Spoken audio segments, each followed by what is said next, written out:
Good evening. We'd like to welcome you all to the September 9th, 2025 meeting of the Boston Civic Design Commission.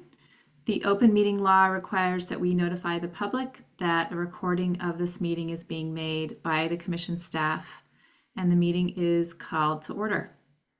My name is Linda Eastley, co-chair of the Boston Civic Design Commission, and I wanted to say a big thank you to commissioners here tonight for sharing their professional guidance that helps to shape our city into a more beautiful, sustainable, and equitable Boston for all of its citizens.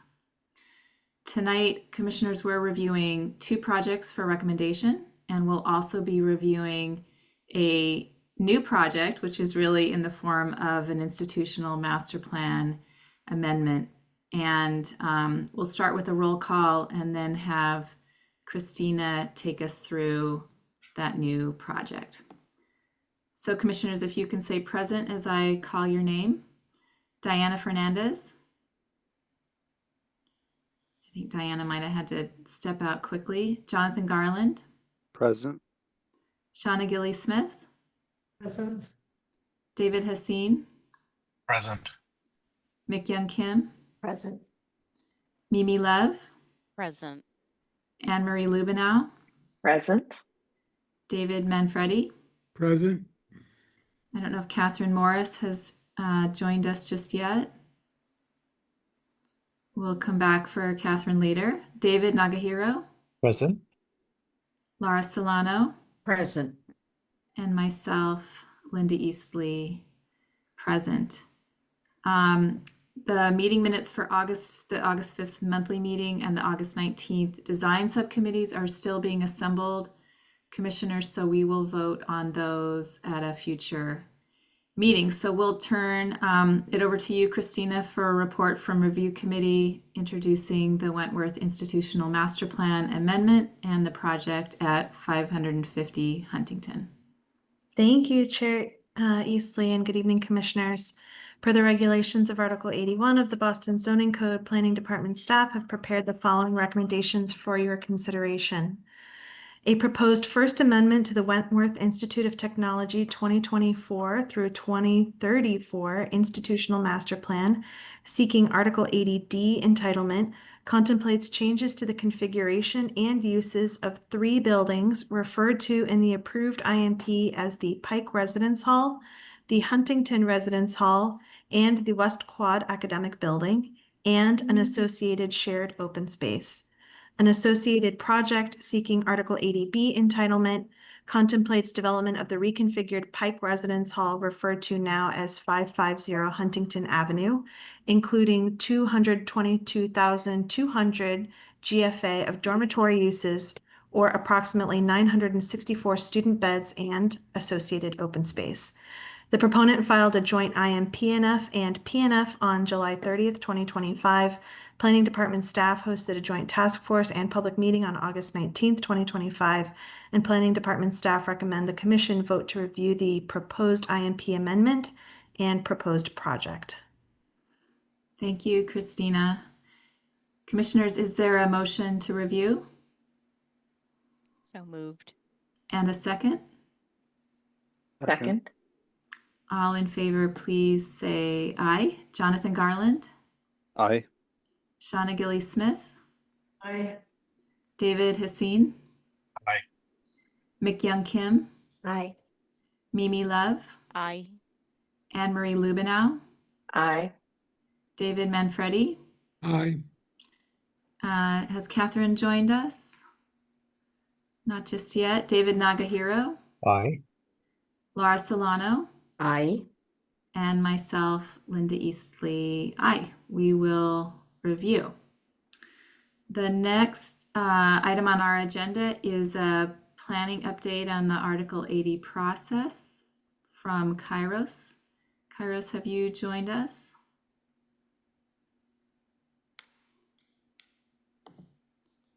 Linda, Kairos is trying to log in, so Okay. to give him another minute or two to hop on. That sounds great. I think we'll just pause for a quick second then, Diana, since the next order of business will be reviewing our first project.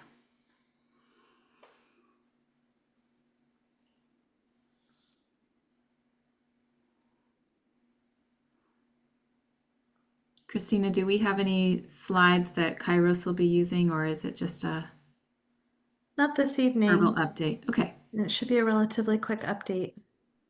that sounds great.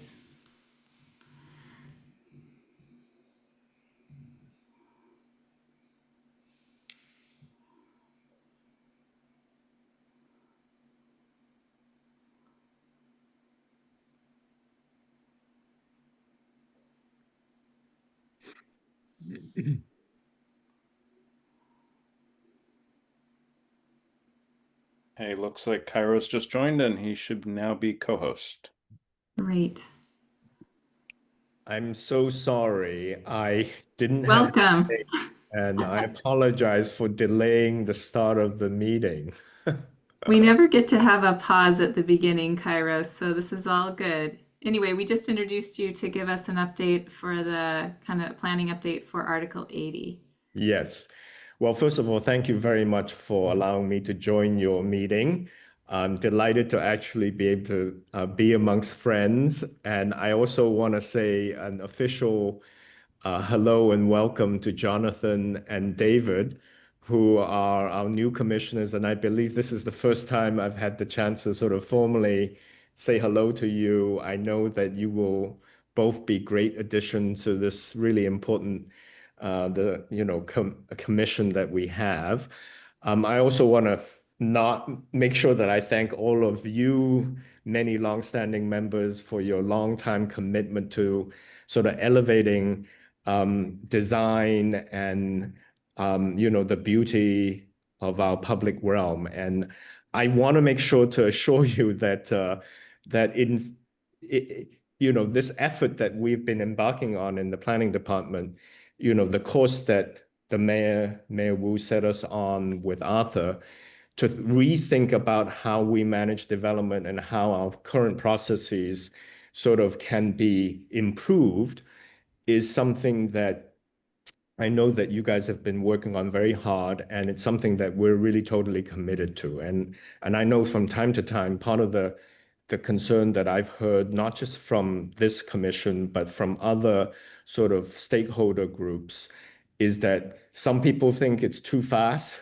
Some people think that we're not aggressive enough. And this is sort of like trying to get it just right, I think, is the goal that we have. I also want to talk a little bit about sort of making sure that I think many of you are aware that in the last board meeting, we adopted some formal changes to the zoning code that relate to the Boston Civic Design Commission. So one of them is raising the threshold for mandatory review, if that's the right word, from 100,000 to 200,000 square feet. But of course, we are maintaining the discretionary trigger for making sure that any project of special significance gets to be that we can bring in to the commission for its review. The other important formal change is that the commission's recommendations and will now be presented to the planning department and to Diana and to myself, and really sort of take the role that the commission had for many years started to do, which was conducting the design review and development review in the commission, and actually sort of like directing the staff to conduct the actual review going forward, to make your meeting and make better use of your time. I know that the goal of doing that is to first and foremost make sure that the commission provides a high-level guidance that it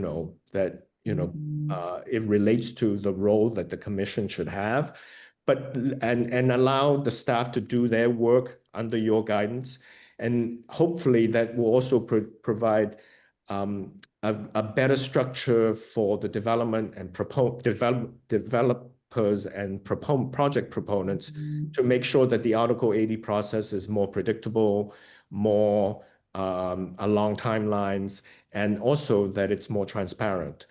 Some of these additional changes that we're talking about will eventually be included in zoning. I think that right now, I think there's general agreement, and the feedback that I've gotten from Diana and others is that the commission actually would think about adopting some of these changes in modifying its bylaws. And I know that there's been a drafted bylaw in front of you, and the question is about sort of how to implement some of these potential or drafted bylaws. I think that we want to make sure that, again, the key issues of timeliness. I know that one of the controversial elements that have been put on the table is to have a kind of predictable number of meetings for each of the projects as they come through, depending on the level of complexity that they have. And then also to make sure that there is a way to make sure that if the proponents are not being responsive, that the commission and the staff have an ability to make sure that additional meetings can be added. I want to also make sure that in order to implement these meeting sort of suggested limits, that the staff make sure that the proponents are ready with the right kind of material so that you can actually look at and respond to what they're proposing. And also to make sure that they're responsive to you and to our staff. And then there's also this question about how in this new framework, when you're making recommendations to Diana and myself, that we can clarify sort of a protocol and develop a system of, how to couch those recommendations. As I mentioned, I know that I've heard that there's some concern about whether these new set of draft bylaws can work. So I want to make sure that you know that the way that we're thinking about it, I think we've consulted with many of you, is to make sure that we do this thoughtfully and do a trial test period of 6 months to see how these bylaws can be implemented. Clearly, on the one hand, we want to be more efficient. We want to be more effective and actually get the kinds of changes and improvements to the projects that you see by being more efficient, but not sacrificing at all the high quality that has always been a result of the commission's participation in the process. And so, this is one of those situations. Consultants will tell you you can't get something fast and good at the same time that's also cheap. And I hear on this case, I think sometimes some consultants say you can get two of them. And because you are all volunteers, we don't have to worry about the cheap part. We can make sure that we have the two, high quality and fast at the same time. But I know that this will require some change in culture and change in how we conduct our business. And I want you to know that within this period of sort of pilot 6 months, that I'm very much open-minded to your feedback. I want to make sure that we have, if there's any questions related to some of what I've just talked about that should not be new to you, to make sure that we can talk a little bit about tonight, but also make sure that the communication lines to me is always open. I think that another thing I think I didn't mention is the question about sort of trimming the length of many of our commissions meeting by actually limiting the amount of public commentary. And I think that some of you have raised a concern about sort of like eliminating public commentary from right now is not the right way to do it. So we'll phase that in. Eventually, I'd like to sort of have the commission receive written feedback, but to actually limit and have no public commentary for the commission meetings. But again, hopefully that we can actually still make sure that this commission can operate transparently, open to the public, while sort of making sure that issues of design are front and center. right? And I'm open, as I said, to more communication and feedback from you. So I know we can't do this without your partnership. So I hope that you are all as excited as I am about trying to make sure that we can implement these changes and new culture successfully. So that's the sort of the content that I have to share with you. Happy to have some discussion. I know, Christina, you have already scheduled time, how much time we have for sort of back and forth. But I'd love to sort of make sure that if there's any pressing questions that I didn't address or any particular issue that I didn't mention that the commission is sensitive to, that I hear it here. But otherwise, and actually open to any other feedback that you have at this point. So thank you.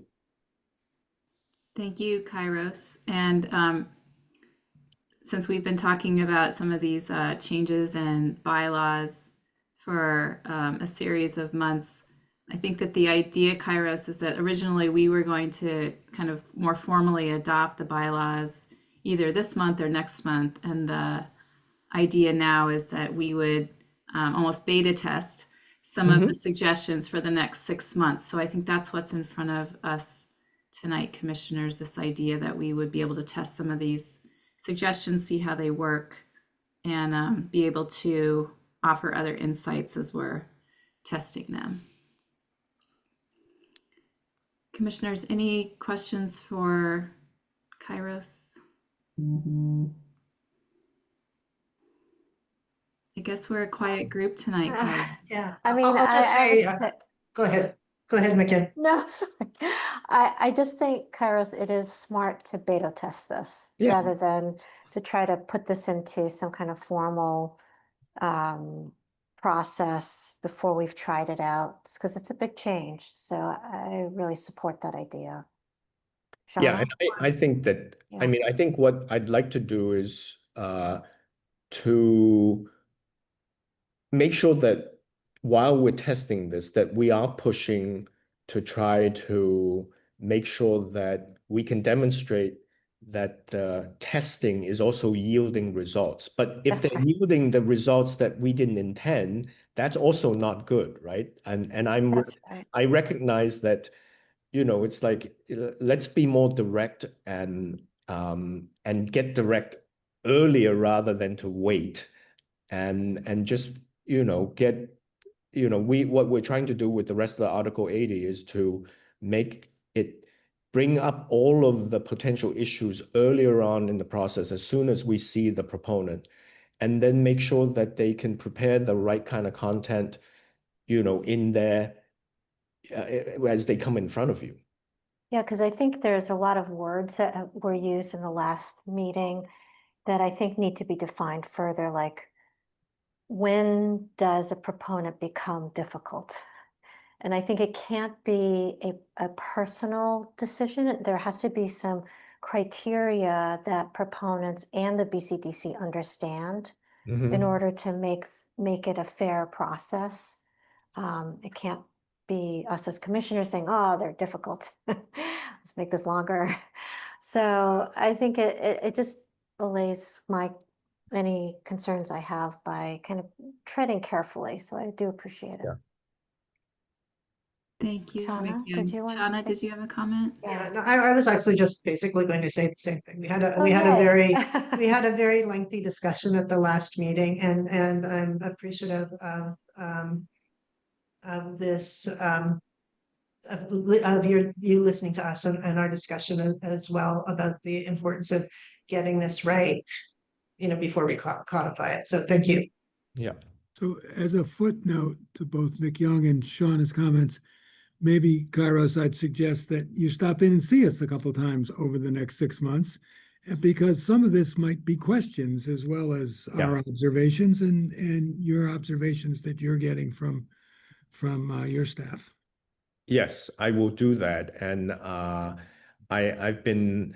I'm relying on Diana, Christina, and Seth to to tell me which are the good ones. And of course, it's like movies, right? You wanna catch the ones that have good reviews. And no, I'm kidding. Meaning that, I wanna, maybe it's important for me to sit through one of them to see the full range and really get a sense of whether when we have been championing this change in Article 80, does the development community simply say, that's great, they're lowering their standard, and therefore we don't have to bring our A game and be serious, as opposed to this, like, look, you better bring your A game because you're not, that's the only kind of work that we want to see. So I think that the tone that we set is really important. And I think that if you collectively as a group, like, be the kind of like, look,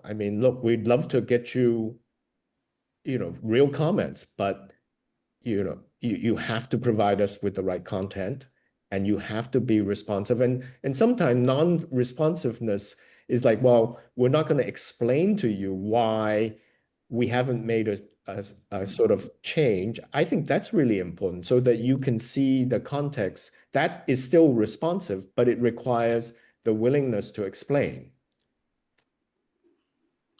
Anne Marie, and then David, and there's also something in our chat as well about engaging the public. And one of the comments you made, Kairos, a few minutes ago was about, how do we hear the public? And I think this is Lisa's comment too. And I think that this kind of approach of everything a little bit earlier works for public comments too. I think one of the frustrations that we've had as commissioners is when we get public comment at the meeting where we are voting on a recommendation. And we'd like to hear those public comments as early as possible so that we can assess them as part of our review rather than at the very end. So I'll just add that. And then Anne Marie, if you want to. Sure, thank you. I just want to add my thanks and appreciation for responding to our desire for some time to pilot this. I think the other comment I would add would just ask you to consider, or to help us understand, you've talked about 6 months, but clearly we are all highly vested in this process. It would be really helpful, I think, to know when we can expect to have time on our agenda, or the process by which we can offer our reflections on what we've learned. I know one of the challenges, because there's been so much on the agenda for review, is often just sort of not knowing when to anticipate these really important conversations, overarching conversations will happen. So I think just making sure that we all have that on the horizon together and understand in advance, how best to participate in providing our thoughts on it. But again, thank you for your thoughtfulness so far with this. Thank you. David? Well, not to reiterate, I want to offer my thanks as well. I think beta testing this is a really good idea. One of the things that, and I really appreciate the fact that the conversations we had really registered, and we all want this process to be as successful as possible. One of the kind of technical things that I thought about after we hung up the phone the last time was that, especially with the threshold being raised and the nature of projects that have been coming through, often with very large site plans, multiple buildings on a single site, is just thinking carefully, having the staff think carefully through the time frame, for example, to assess 4 large buildings on a site plan in an hour, is that are done by 4 different architects, as opposed to any large project by a single architect or a single landscape designer, is a very different. It's a very different dynamic. And so I want to, and that's where sometimes I feel like, proponent will run the clock, essentially. You know, by the time everyone gets through their presentation, et cetera, there's never mind time for public comment. There's very little time to really be able to digest these individual projects. And we've seen more of those in the last few years. So I want us to be thoughtful about making sure that, you know, a really significant individual building is that's given, you know, an hour and the appropriate response, and a group of buildings or a development proposal is somehow broken down or assessed in a way that allows the same level of conversation or the same level of commentary, because that's been something I've been concerned about, if this is making sense to people. Look, I think that I've already registered that, you know, as we have more PDA master plans, institutional master plans, which are, you know, on a longer and different time frame, that, you know, and the complexity of the proposal is at a higher level.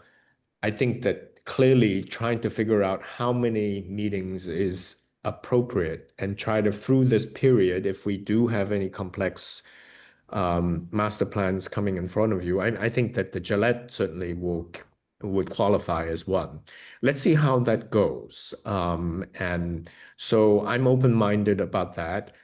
And I think that I don't have I mean, I think it would be good to have, you know, what they would say is that if you don't have a deadline, then nobody sort of thinks about it. I think this notion is just to say, look, you know, your time, if you had to bill for your time, you would probably be much more careful about that.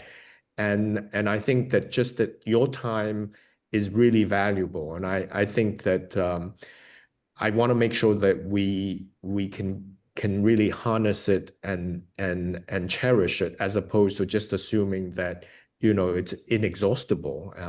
So, and can I just say one thing about, I want to make sure that I said limit, I want to make sure that we're limiting live public testimony.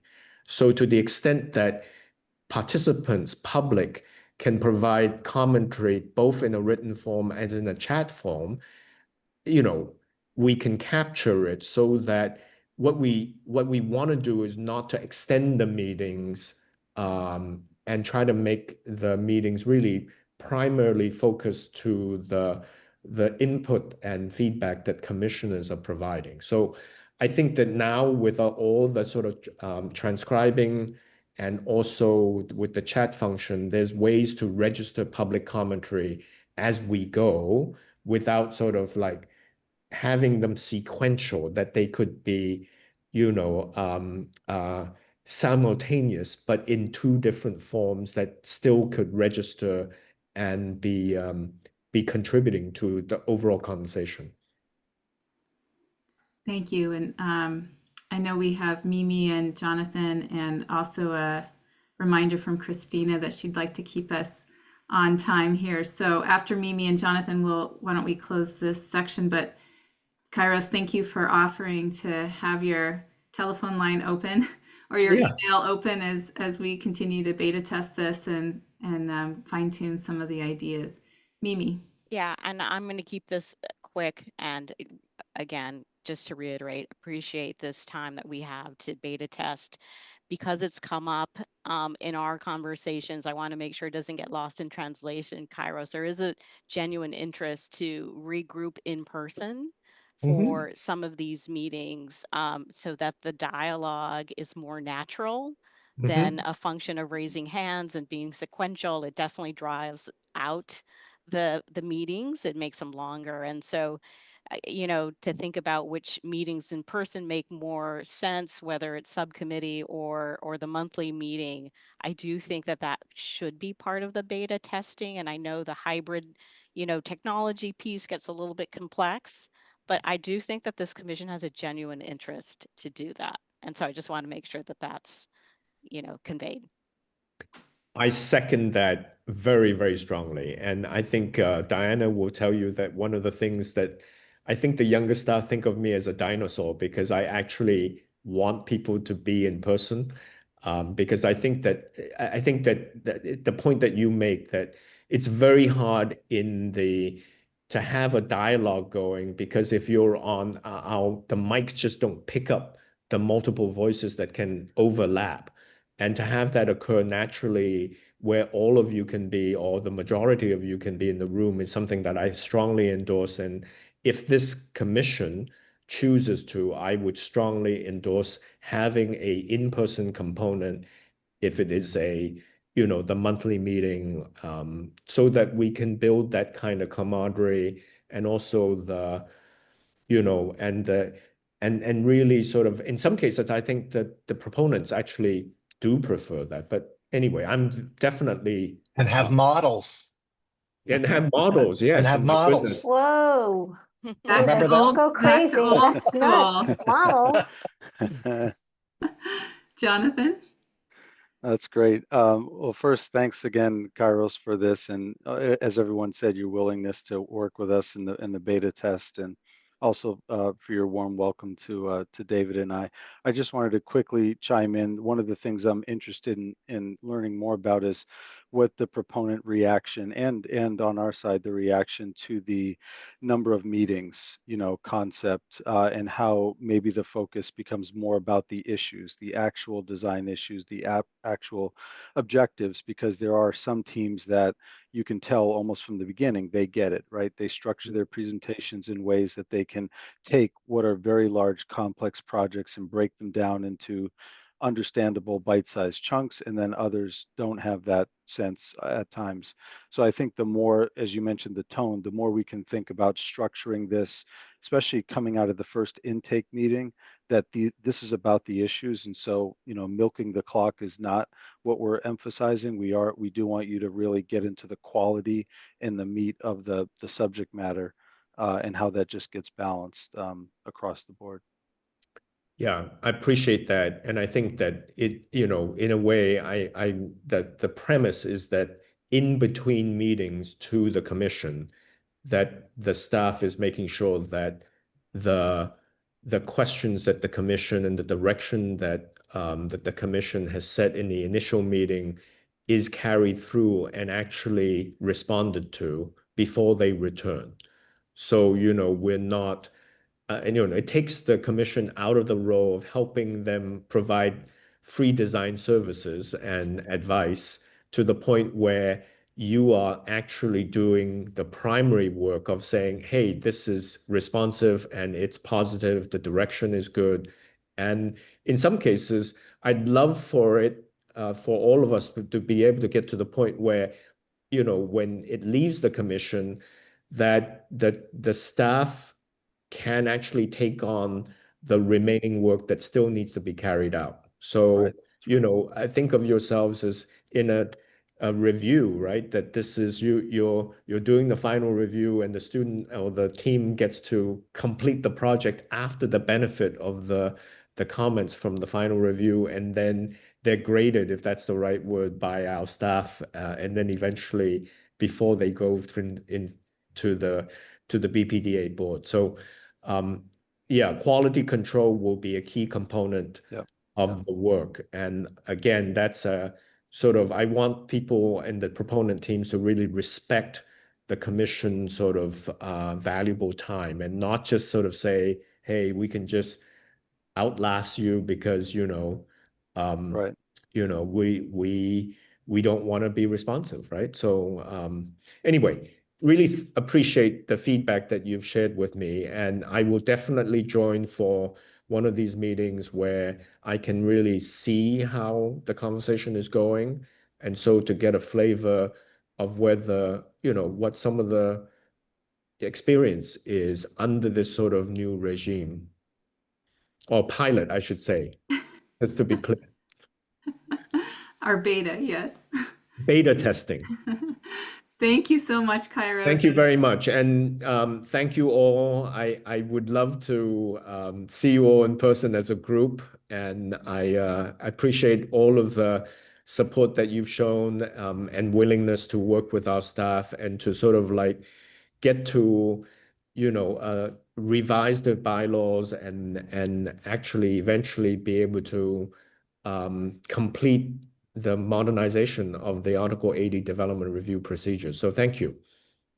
Yeah, Thank thank you so much for being thoughtful with all of the commissioner comments over the last few months.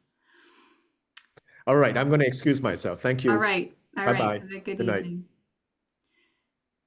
All right, so we will now turn to the 3 projects that we're reviewing tonight. And our first presentation is 990 American Legion Highway.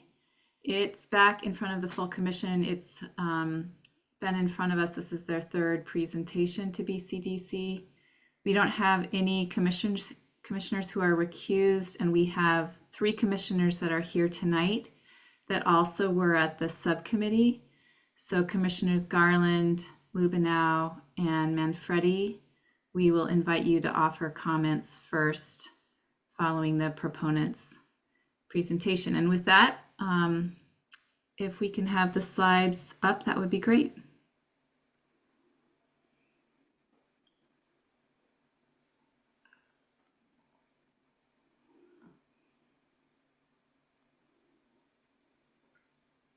Are folks from the proponent team ready to begin presenting?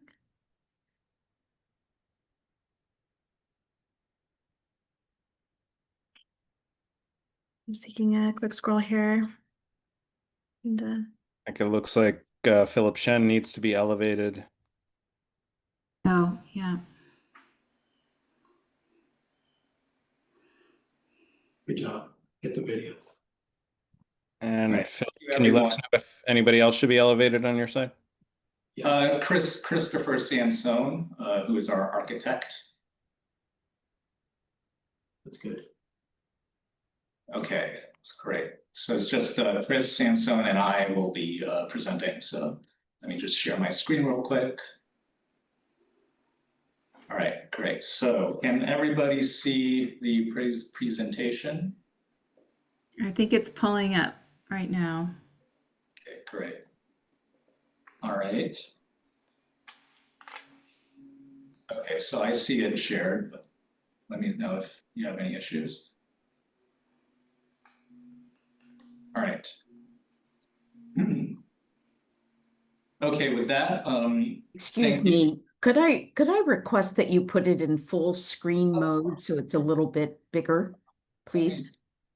Full screen mode, how's that? Perfect, thank you. Great, sure thing, Laura. Okay, so thank you guys for the introduction. Thank you, Christina, and thank you to all the commissioners for joining. My name is Philip Shen. I'm with MQMF Hyde Park LLC, which is an affiliate of Willow Bridge Property Company, and we are the proponent. I'm joined today by Chris Sansone with Hefner Architects and John Noon, on my right, principal with the proponent. Now, as a background, we have been working on this site for approximately 5 years now, and it is located in Hyde Park on the Roslindale border and is surrounded by a mixture of single family and multifamily, retail and vacant land. Now this site is about 14 acres in size with significant grade changes and challenging topography, and it is currently vacant with a previously developed access road on site. With the exception of the northeast corner adjacent to the shopping center here, there are significant natural setbacks on all edges.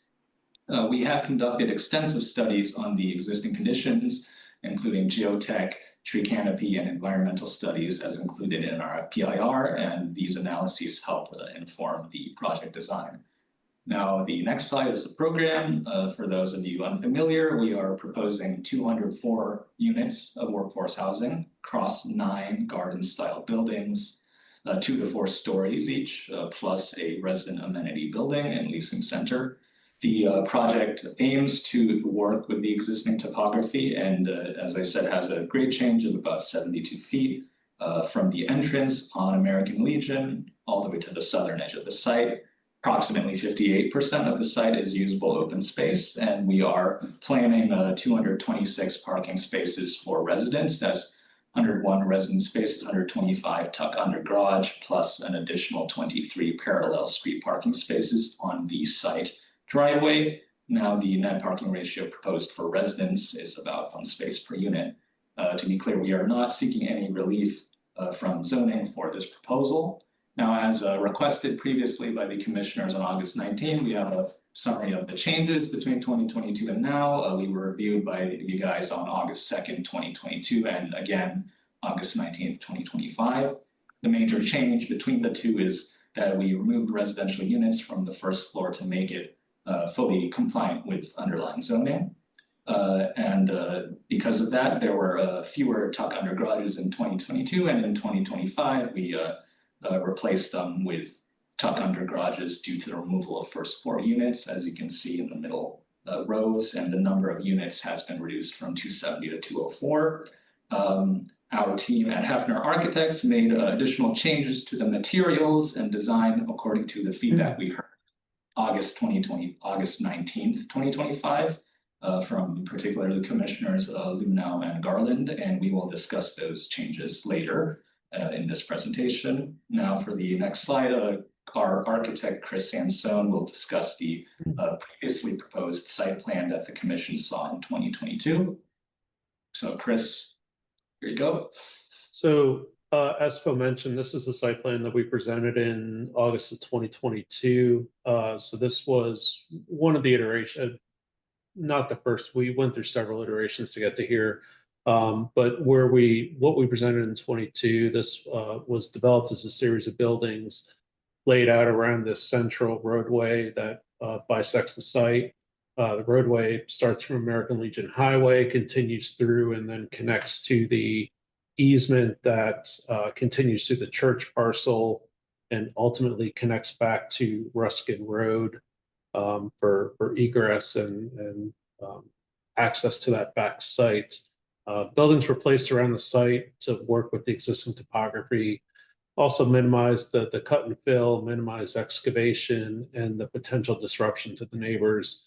Geotechnical information and the existing tree survey, as well as other information we received through our due diligence period, impacted the iterations of the site layout and influenced ultimately how we arrived at this layout and how we continue to develop the site plan.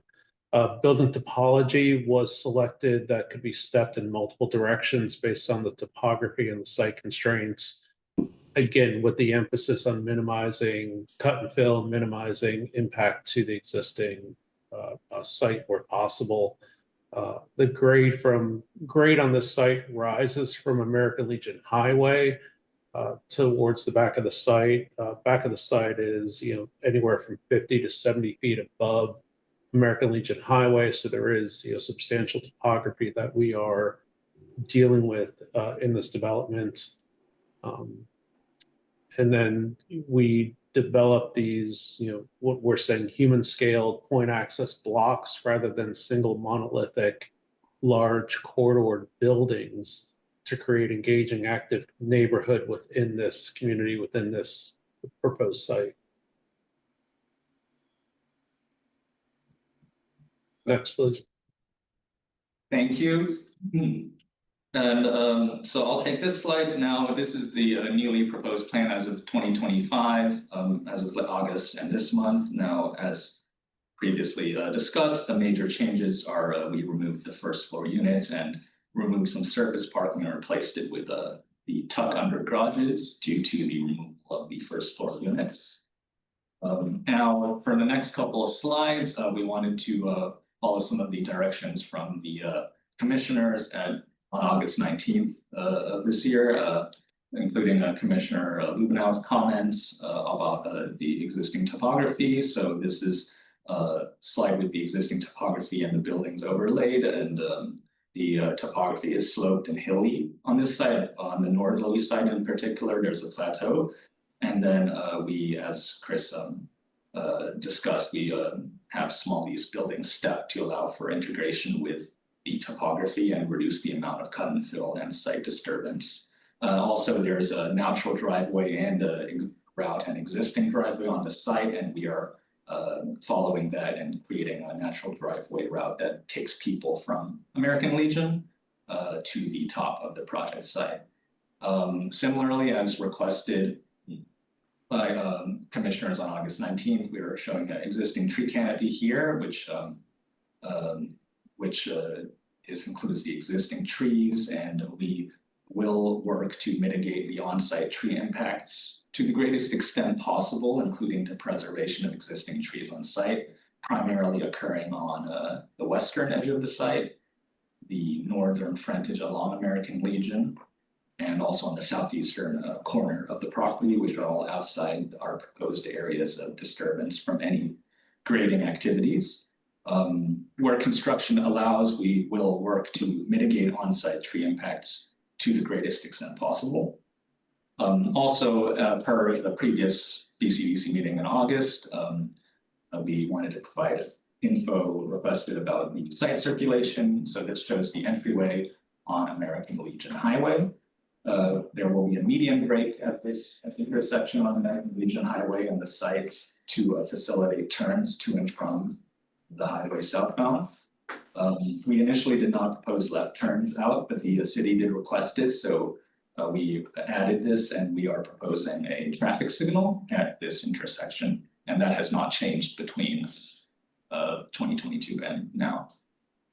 To pass it on to Chris Sandstone, he will discuss some of our design and materials responses to feedback from Commissioner Garland and Lubenow.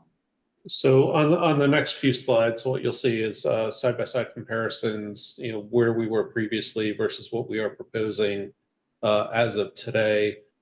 So these are a series of perspectives looking at both the garages and the entries to one of the buildings. So we are focusing on just one building at this point, but the intent is that we take the proposal, obviously, and apply it to the other buildings throughout the site. After we get some more feedback from the commissioners today. So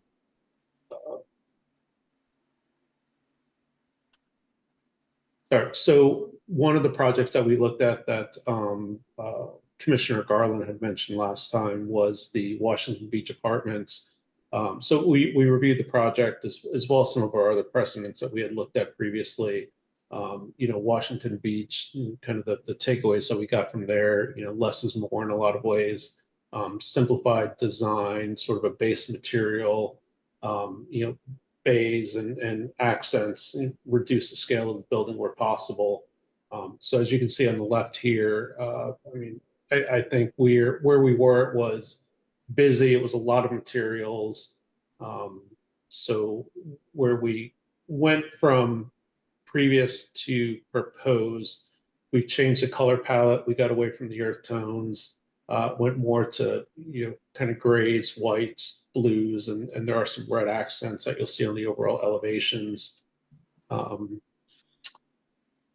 Crisp white trim to contrast the base color where that occurs, but we've also used the trim with the white panel to give sort of more of a larger bay, sort of on the projected bays on the entries as well. Next slide, please. So again, you can see sort of the crisp vernacular palette of colors. On here you're seeing the grays, whites, and the blues. Again, trim on the blues and grays where that occurs, but then also trim with the white panel and windows to give it a self-contained bay, window at key elements, white garage doors at the single car residential garages. Next slide, please. Time check to the proponent. You guys have 1 minute. So on this slide, this highlights where the residential garages are on the site, which is in response to some of the comments from the subcommittee meeting a couple weeks ago. Next slide, please. So here you see the overall building elevations. Again, we focus on one specific building on this. I think you can see on the left the previous versions, more materials, definitely more of the earth tones. Very busy, I think, as it was pointed out appropriately last time. change some of the roof design. We're more of a hip to roof here on the proposed, color palette, which will take the color palette as we apply to other buildings around the site. We can sort of mix up the colors, give some variation to the buildings around the site, sort of individuality to the buildings, sense of home as we're going through this.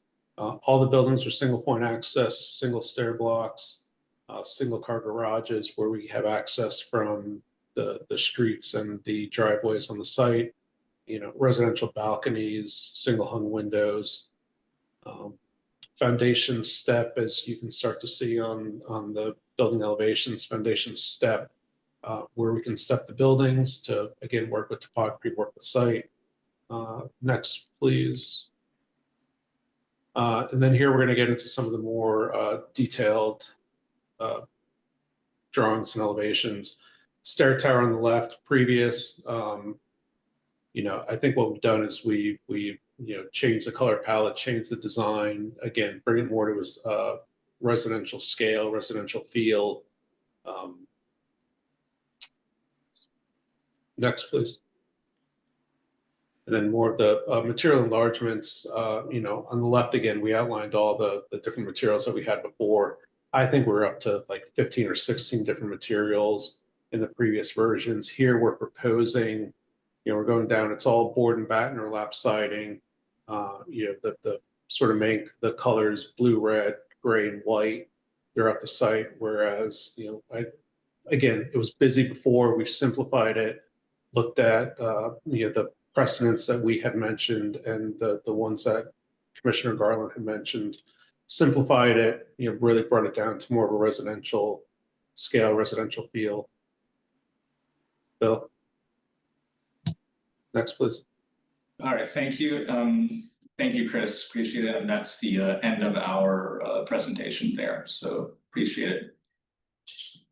Thank you, Phil and Chris, for the presentation.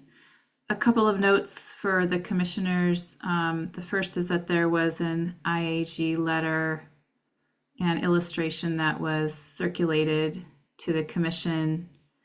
And so I think many of us have had a chance to read that. And the second note is that we have kind of elapsed our review time for this project.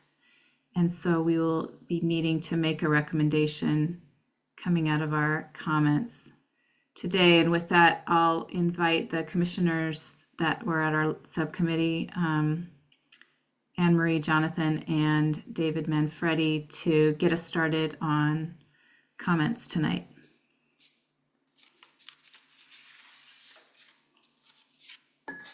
Okay, I'll start out. Well, thank you, Philip and team, for the presentation, and Chris.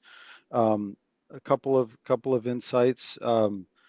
Although I believe there's still more refinement to be made, between the proponent and the city staff, which I certainly encourage. A couple of things I wanted to just point out. Generally, if you go back a couple of slides, I do appreciate, removing the earth tones throughout. I think that's, if you go back this is a good one. Removing the earth tones, I think was a positive move, adapting to primarily all punch windows. Namely, I think that thing is a stair tower that you were showing there. And so getting rid of the almost what looks to be curtain wall glass or larger scale window wall, and just keeping it to this more simple New England architecture, I think, is the goal. In terms of more simplification, looking back at examples like Washington Beach and others, I still feel like there's a lot of break between colors and materials. You mentioned board and batten and at times clapboard siding. So for example, the top right image, if you just looked at that entire higher building, I know that you have a split situation because of the grading, but that entire thing, could be a color and could be one material palette, not, three colors with three material palettes, for example. And the one to the lower, on the other side of it, could be a contrasting or complementary, again, one color, one material palette. I think that will go a long way to even making the entire development feel less large because of there's just seems to be still a lot of start and stop of materials, of roof line complexity. So I think even another layer of simplification would be very, very much encouraged from my standpoint. And if you go forward one image or maybe back, or actually go back two, please. You had shown, is it one more back maybe? This is a good one. Actually, go back. Do you have one more after this? Okay, yeah, this one. So I think having some sort of a durable masonry at the base of the building, maybe not the entire story, but at least from windowsill down to grade, it sort of looks like there could be siding that's going down into the earth. And I know that you're going to have some degree of foundation wall and probably some masonry there. So just maybe keep that in mind. It would be good to see how that looks. And then also judging dimensionally, I'm not sure that the roof line is thick enough, so there could be some refinements there. Beyond those, I think continuing to, really try to get this into a simplified New England architecture palette, looking at projects like Olmsted Green, Washington Beach, really taking cues at not their exact execution, but just how they took a subdivision like this and disseminated the parts. My last comment is it looks like you have multiple window frame colors, and I trust that you'll simplify that and probably go with one or the other. Thank you so much, Jonathan. Anne Marie or David? I'll jump in. First of all, I want to thank the development team's efforts to add much needed housing to the city and to tackle a challenging site. I guess I still have remaining questions about the degree to which, when I think about our role in evaluating the projects in response to this, how they meet and respond to the surrounding context. There are sort of three key questions I have, sort of how this connects and responds to the adjoining neighborhood. And I appreciate the clarification as to the vehicular connections, but I'm still a little unclear as to the degree to which you are responding to some of the concerns raised by the neighborhood for, what has been in kind of maintaining some important pathways through the site. Also, the issue of topography, I think what would be really, what we often see when we review projects like these that are tackling some pretty challenging topography are site sections. And when I look at what you've proposed, and it was quite frankly very hard at the scale I was looking at to not only read the topographical lines, but to understand how the architecture meets the landscape. So I would encourage you to develop that and share that with the planning staff. And then also this question about the building, how do you respond in an architectural way? And I always, when I teach students, talk with them about the importance of precedents. Jonathan offered a precedent. I think actually being able to see how you are interpreting that, it's hard given what you've shown us to evaluate that. And I will just add, I with all due respect to Jonathan, I actually prefer the earth tones just because I feel like we see a lot of gray and white multifamily housing in the city. So I would encourage you to, in response to his suggestion to simplify, maybe perhaps think about how you incorporate some diversity, maybe in texture. Those little details make a difference. I'm really saddened to see the introduction of the tuck under garages. That just seems to be really in contrast to what we typically seek to offer, but appreciate what you were trying to accomplish in terms of moving this project through the development process. And I really appreciate Jonathan's suggestion of thinking about a masonry base. So those are my comments for now. Thank you. Anne Marie, I just wanted to piggyback on a couple of your comments as other commissioners are thinking. So this is an unusual project because we had 3 years in between seeing it, and so we've had a lot of time to think about it, and you know, you as a proponent team have as well. I think what really strikes me are a couple of things. One is that this feels like a very suburban solution for an urban site.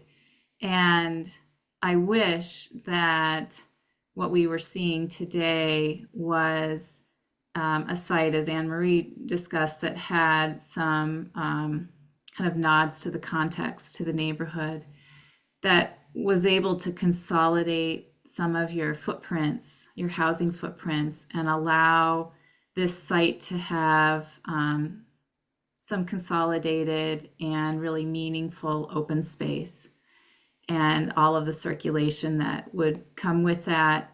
I think when we saw this project first, a handful of years ago, there was the introduction of at least one pedestrian path that helped to kind of knit one side of the development to existing neighborhoods. And I thought that that was a really great addition. I am not seeing that now. And I think there was also attention to some more affordable housing in the previous scheme. And so while I'm sure that there are improvements that can be made through the planning staff, you know, I think this is not typically what we would want to see in the city, both for open space and also for the consolidated housing that allows that to happen. We have a lot of hands up now. So I know we're running a little bit behind today, commissioners, and so we'll try to take these comments fairly quickly and then get public comment and then create a recommendation. David, Manfred. Thank you. Am I not muted? Okay. I'm going to follow your thoughts a little bit, Linda. I think that I appreciate the proponent's response to comments you heard at the last subcommittee, but they are responses that I think are to architecture, materiality, the color, and I think what I heard Linda say and what I feel is that the real issues here are planning issues. They're issues about how to use this quite unusual site in a way that builds community, that makes connections to surrounding uses, that reflects the topography. There's a lot of perspectives like this where if you just showed me these two drawings, I'd say, oh, that looks like a flat site. There's a lot of topography here, but when I look at the site plan and I look at these drawings, I don't feel that. I don't feel that topography in your architectural or planning response. And I agree with Linda that the ratio of open space, the numbers are impressive, and meaning the amount of open space, but it's seldom and in very small scale comes together in creating meaningful places. The idea of a scheme where the housing can be clustered in a way that opens up meaningful open space that makes pedestrian connections primary as opposed to the car. And I completely agree with Anne Marie. This is a great comparison here. Putting all the cars on the ground floor and the garage doors, and just highlights the primacy of the car over the pedestrian.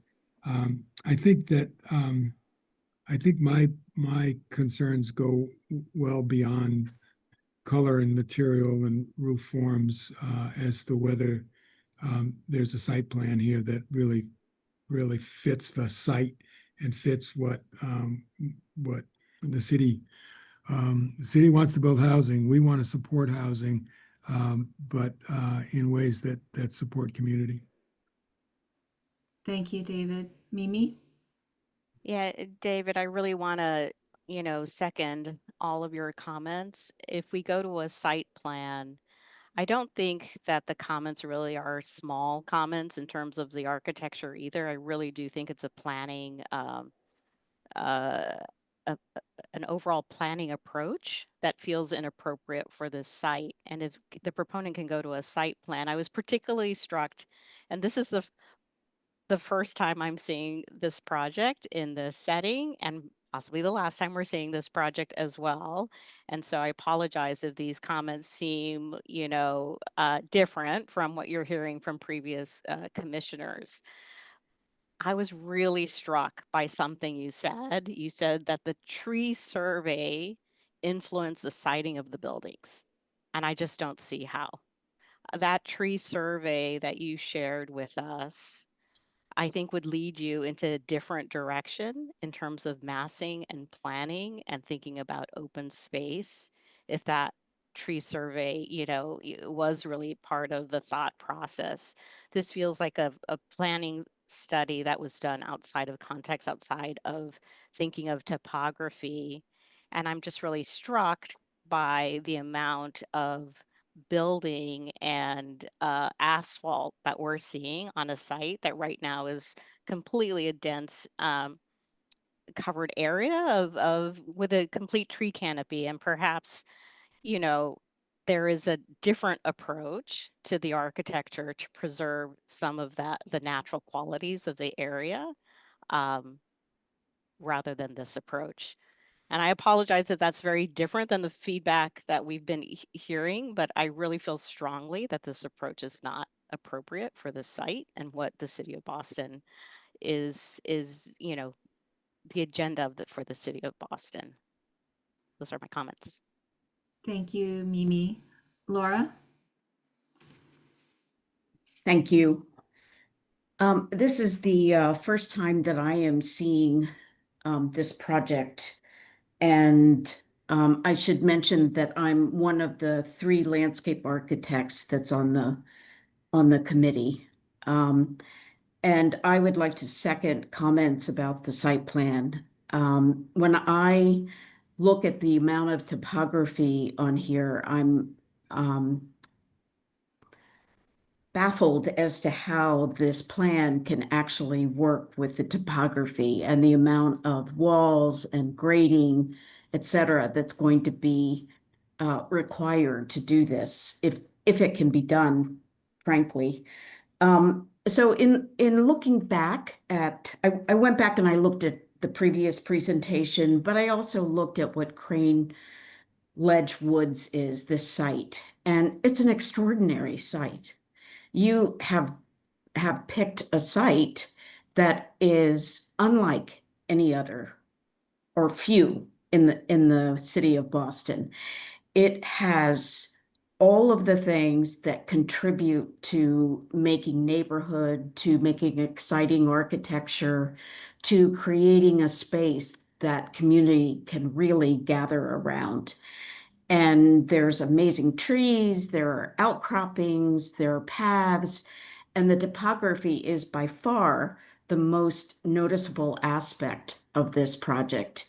And I cannot see how the buildings work with the topography. So instead of having the site plan overlaid on existing topography, what really needs to be seen and evaluated is how the proposed topography is going to work with both the buildings, the roads.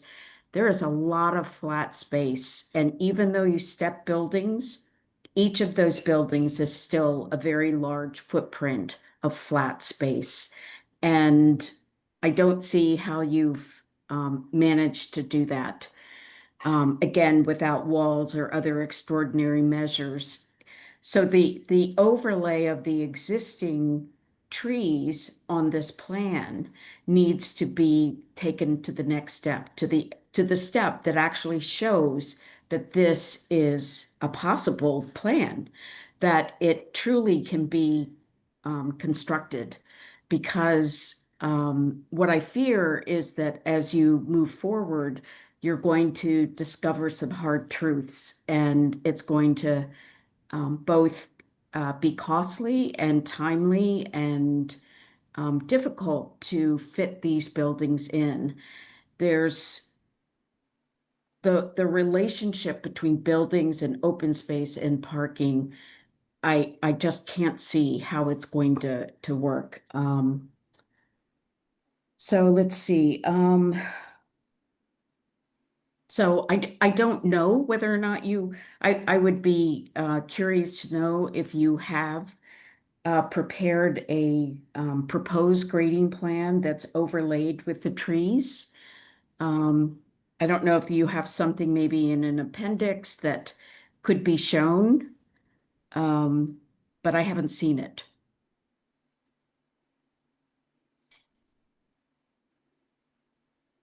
Chris or Phil, do you have anything that addresses Laura's question? This is John Noon, one of the principals, and I'll let Chris jump in. Yes, it's a very challenging site. There's a tremendous amount of topography, and we've successfully built on sites like this in a number of different communities in the Northeast and throughout the country. In fact, tens of thousands of units. So we're extremely experienced in developing and taking a site. Unfortunately, anyone looking at this it's not that very helpful in terms of where the plantings are going to go. But for those who have been to the site, it is basically a former quarry, a previously defunct 80s condominium project, and there's very little to any old growth trees on the site. In fact, Bartlett went out there and did probably the largest tree survey in the city of Boston at the request of the planning staff. So we were hypersensitive to the topography, to grading issues, to access issues. Unfortunately, the connectivity to the site is American Legion Highway. The rest of the boundaries on the parcel on the south, for example, is it's so steep you can't get to the quote single family neighborhood below. So it is a challenging site, but you know, we expect when we're done, and in 15, 20, 30 years from now, there will be a substantial tree growth here and landscaping. So we did take great time on analyzing the topography, the cuts and fills, and balancing the site. So we limited tearing up the site. If you recall, this site was a proposed Walmart site during the Menino administration. So it's gone through a bunch of reiterations. I know there's probably some frustration about, quote, the planning of the site. This is the zoning for the site. So I don't think we should be given a burden of that. That's the city's underlying zoning as a right.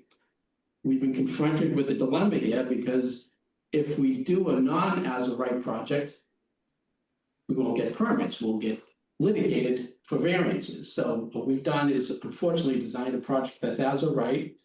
I can assure you the concept renderings you're seeing are only concepts. Clearly, the architecture of the buildings and the details of the buildings will be much more enhanced with working with the design staff at the BPDA as the project moves along. And we're committed to designing a quality project here. This is, again, we've been doing this for almost 60 years.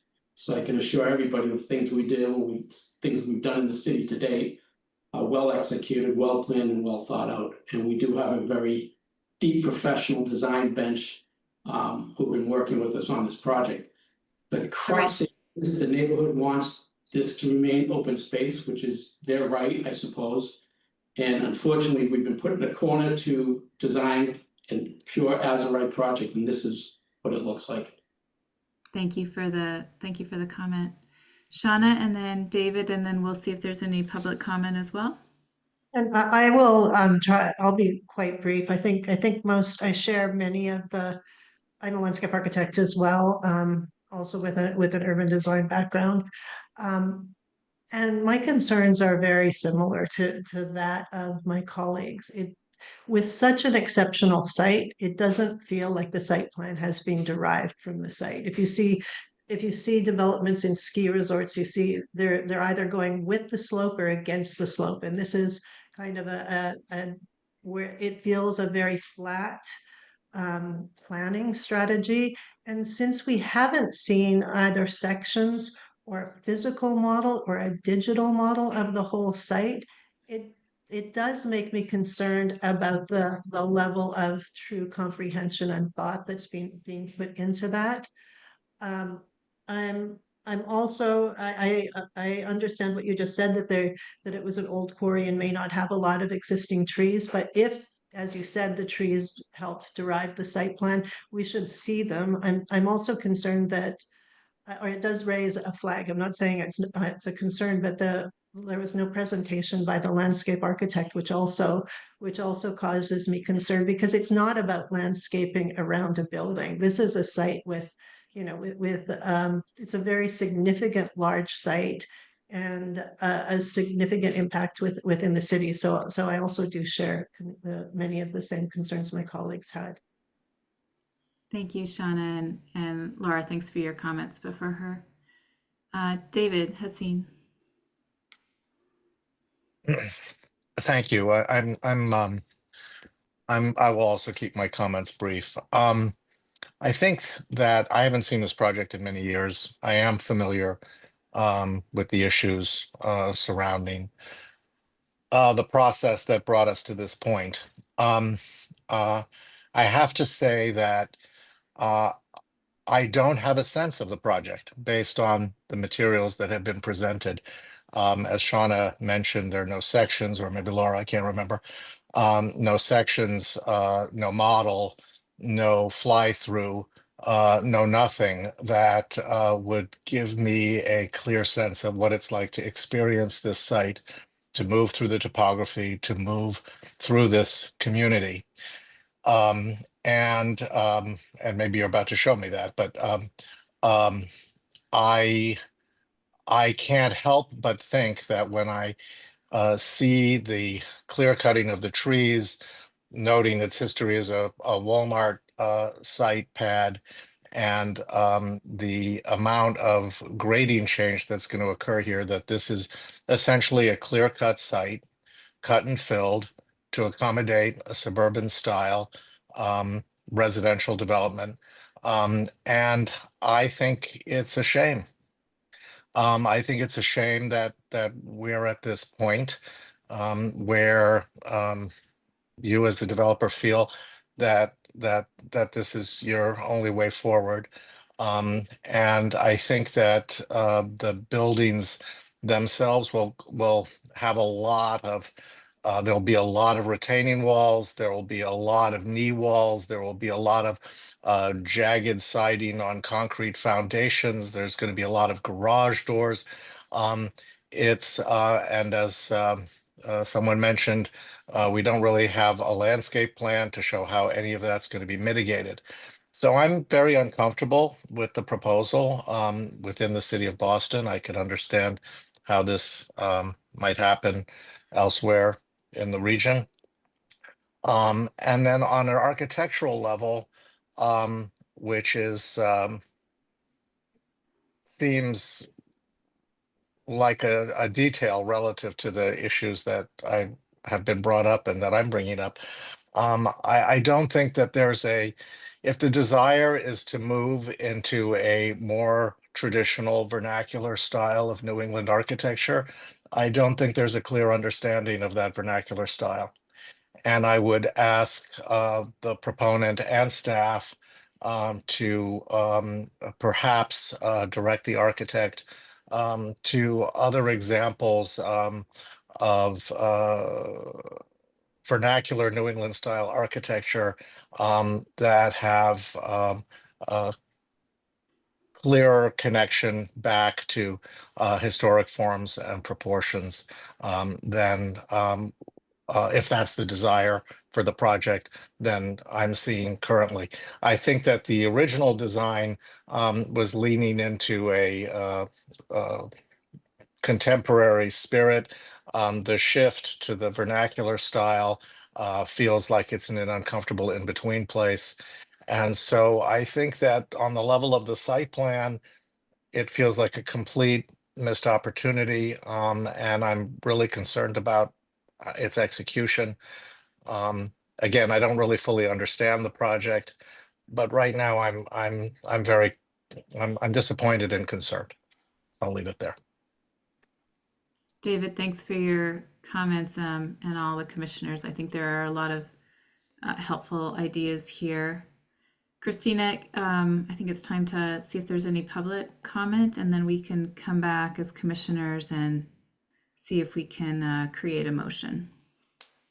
At this time, we'd like to invite any members of the public in attendance who may wish to contribute public comment to raise your digital hand, and I'll call on you. If you're calling in by phone, press *9 on your dial pad to activate the raise hand function and *6 to mute and unmute yourself. Please state your name and any relevant project affiliation information, and please keep your comments to 2 minutes.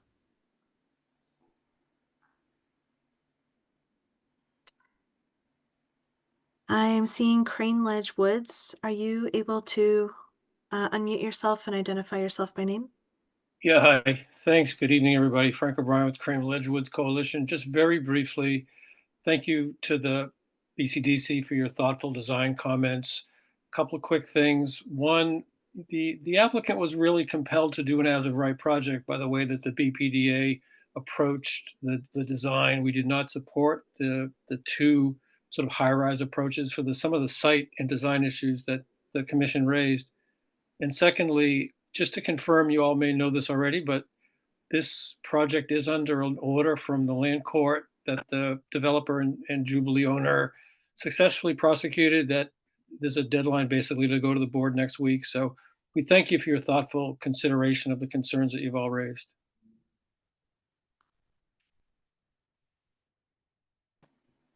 Thank you, Mr. O'Brien. Rick Yoder, we see you next. We've promoted you to co-host. Are you able to unmute yourself? Yes, thank you. I want to thank you all again also for your time. I know what it's like, volunteering time. After a while, it seems like it's a full-time job.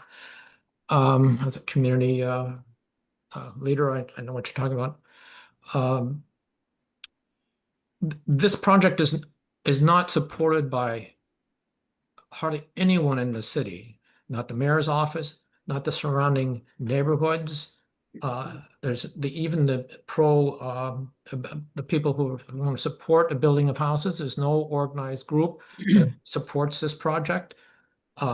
It's going to be detrimental to this neighborhood. The huge loss of this 14 acres as a beautiful wooded potential public space for the neighborhood that needs one. It's a working class blue collar neighborhood that will not be able to, hardly anyone here will be able to afford the rents that are proposed in this project. It has a gentrification aspect to that. And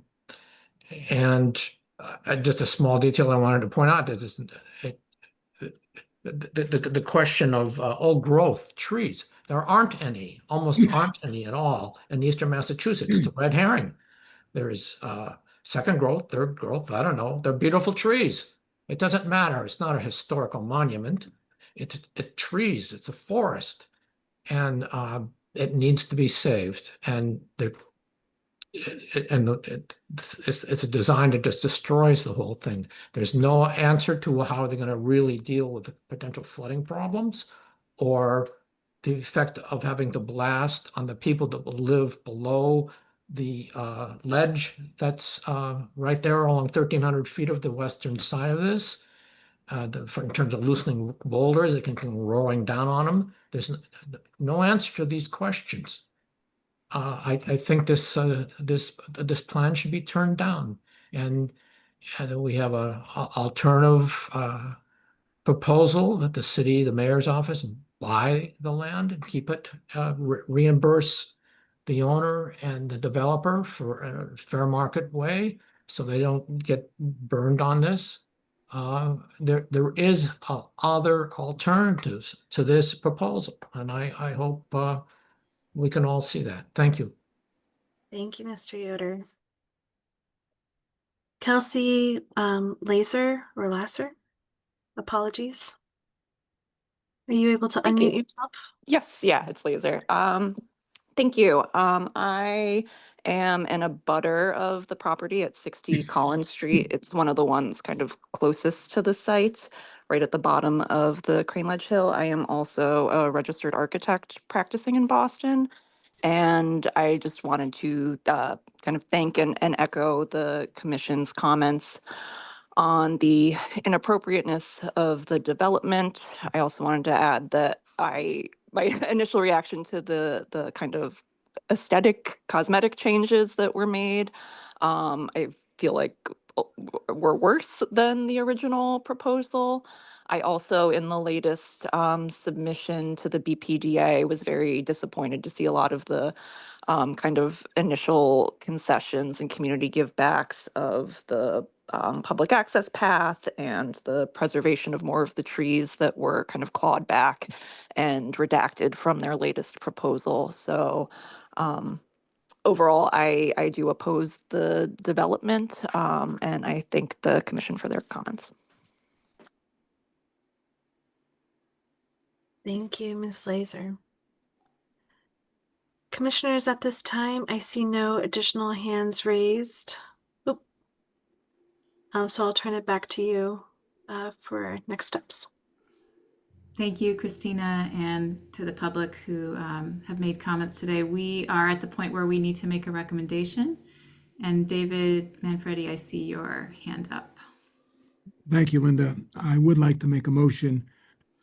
And my only preface will be, I think that the project simply doesn't achieve the city's clearly stated goals for development of residential housing in the city of Boston. And my motion is that BCDC cannot recommend approval to the BPDA board. Thank you, David. Do we have a second? Second. I'll second that. Thank you. Commissioners, if you are in favor, please say aye. Jonathan Garland. Aye. Shauna Gilly-Smith. Aye. David Hassin. Aye. McYoung Kim. McYoung, are you still with us? Aye. Thank you. Nearly. Mimi Lev. Aye. Anne-Marie Lubenow. Aye. David Manfredi. Aye. Catherine Morris. Aye. David Nagahiro. Aye. Lara Solano. Aye. And myself, Linda Eastley, aye. I think for the proponent, you've got a lot of good feedback, and you'll be working with the planning department on next steps. Thank you all. Our next project is the Austin Street lots. I am recused from this one, and so Mimi, I will hand it over to you. Thank you, Linda. And we'll assume you'll just be in the background with your camera off and rejoin us for the next project. So we have up for a final review and recommendation, the Austin Street lots. This is a two-part presentation, I believe, a master plan, and then followed by phase one to review one of the buildings.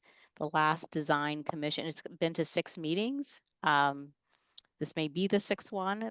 Apologies if I get that number wrong, but the last meeting was on July 15th.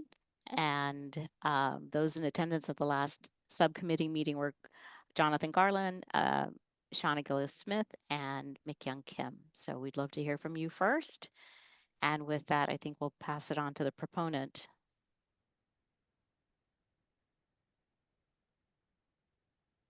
Great, thank you everyone. I'm going to share screen. And we have a lot to cover. We will go as quickly as we can.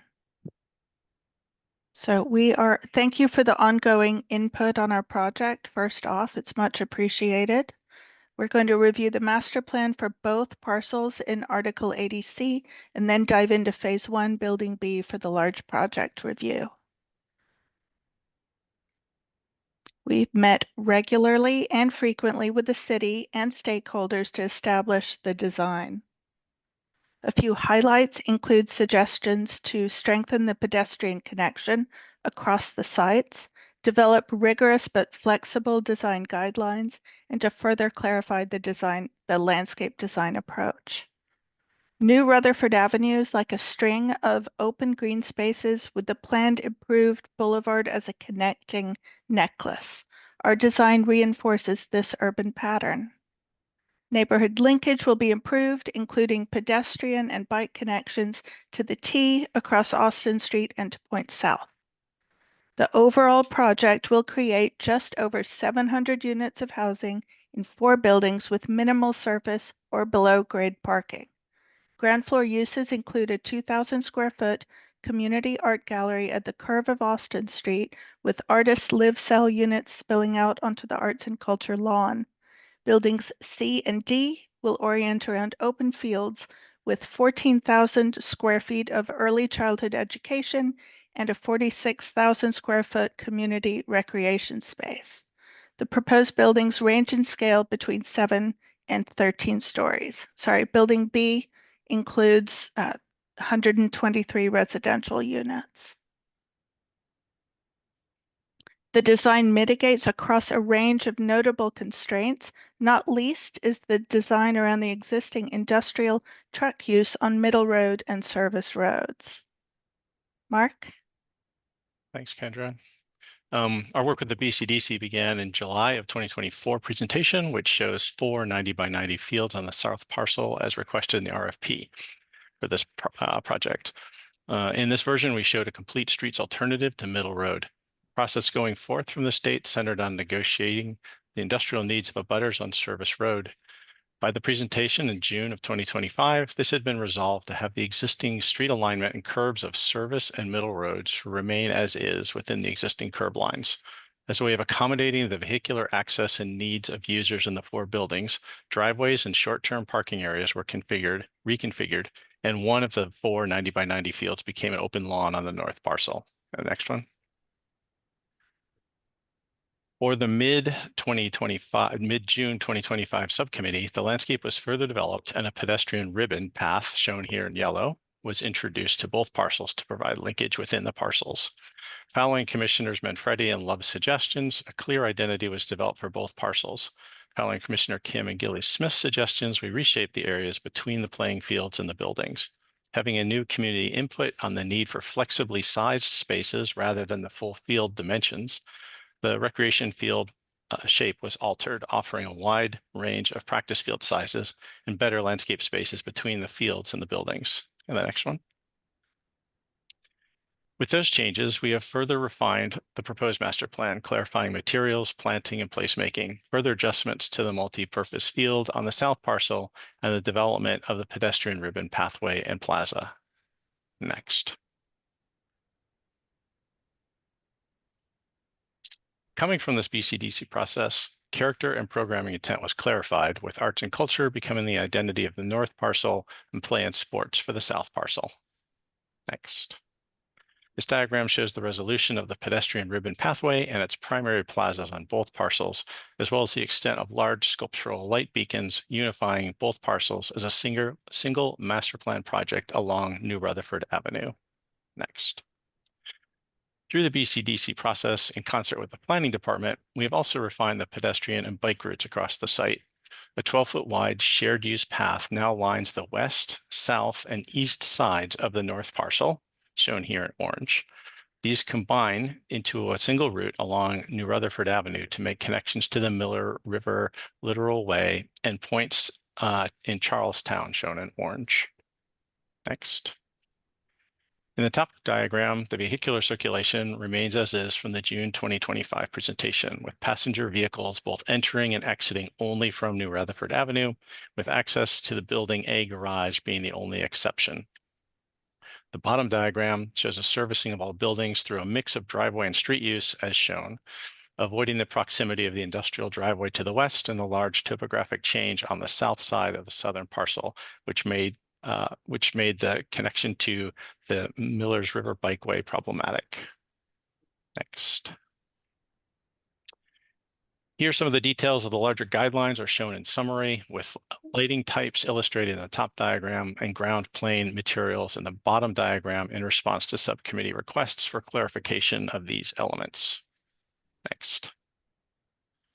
The full site plan of the north parcel shows the interdependence of the ground floor program. Artists live, work, sell spaces and gallery of building A flowing out onto the common space of the terraces overlooking the lawn, while the lobbies of both buildings connect to plaza spaces, and those are shown in purple. Next. This diagram shows the proposed landscape programming and activities of the north parcel, with ephemeral activities such as food trucks, art events, passive lawn games that animate the arts and culture intent of this northern parcel. Next. The full site plan of the south parcel similarly shows the interdependence of landscape and ground floor architectural program, with the parcel bookends of education and recreation of building C and building D with its community rec center. Social spaces spill from both and mix with residents moving in and out of the building from the building lobbies, which are shown in purple on this plan as well, onto the plaza spaces that are framed by and connected with a pedestrian ribbon path. This path makes connections across the parcel to the neighborhood and the Millers River bikeway. Next. This is an illustration of the flexibility of the fields as shown in different sizes as requested by the community. So here you can see how these can be set up for different uses for different age groups and different soccer or ball practices. Next. This diagram shows the landscape activation of the south parcel with both athletic and recreational use, spectator spaces, passive and active activities. Key to the field space is the proposed Miyawaki forest that forms a dense edge between the fields and the new Rutherford Avenue, giving both spatial and acoustic separation from the street. Next. These series of landscape precedents convey the character of landscape spaces we are proposing in the project, with a focus on creating landscape spaces for interaction and play. Next.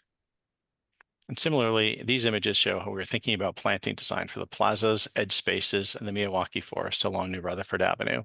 Kendra will now walk you through the master planning ideas for the buildings on site. Thanks, Mark. The buildings will draw from the greater urban character of the city, responding at two scales. First, drawing from the edge buildings at Charlestown's perimeter, the larger backdrop buildings will convey a planar and regular architectural language. Second, the smaller building scale and texture will be inspired by neighborhood fabric, including robust material choices, textures, and applications. These forms will convey a transitional character with contemporary materials in historic interpretations. Building heights comply with Plan Charlestown. The building's rear massing expresses a simple form and screens the highway from view. Lower volumes along New Rutherford relate to the neighborhood scale at 6 and 7 stories. The buildings on both sites face inward and frame the open space as both middle and service roads continue to carry the industrial vehicles. So the buildings are inward facing. They relate to one another like a family. Each has a role to play and they complement each other and support in different ways. The component parts respond to their programmatic use and their location on the site. All buildings express a strong base, grouped windows, and attic story. The backdrop buildings consist of regular patterned facades designed for the larger scale of the highway. These incorporate the edge expression with a regular grid of windows in a planar facade. The northern site expresses the arts within, using large format windows and doors to engage and celebrate artist work. The southern site will convey sports and play, utilizing textures and patterns to announce the uses inside. The northern and southernmost buildings, A and D, frame the site as bookends, while the two interior buildings, B and C, will bracket Middle Road with textured materiality, detail, and layering. Last time we met in subcommittee, Commissioner Garland raised a question about our chamfered corners, so we've defined rules for them. Directly along the new Rutherford Street edge, the building's chamfered corners provide visibility to turning vehicles, and on site, they invite pedestrians in. At Austin Street, the iconic corner element at Building A will address both the northern intersection as well as the lawn and plaza. Primary building entrances will be marked by a canopy to engage meaningful open space and are sited away and protected from Rutherford Avenue. The master plan design guidelines establish standards for the scale, massing, and materiality across all phases of this project, ensuring consistency while allowing design flexibility.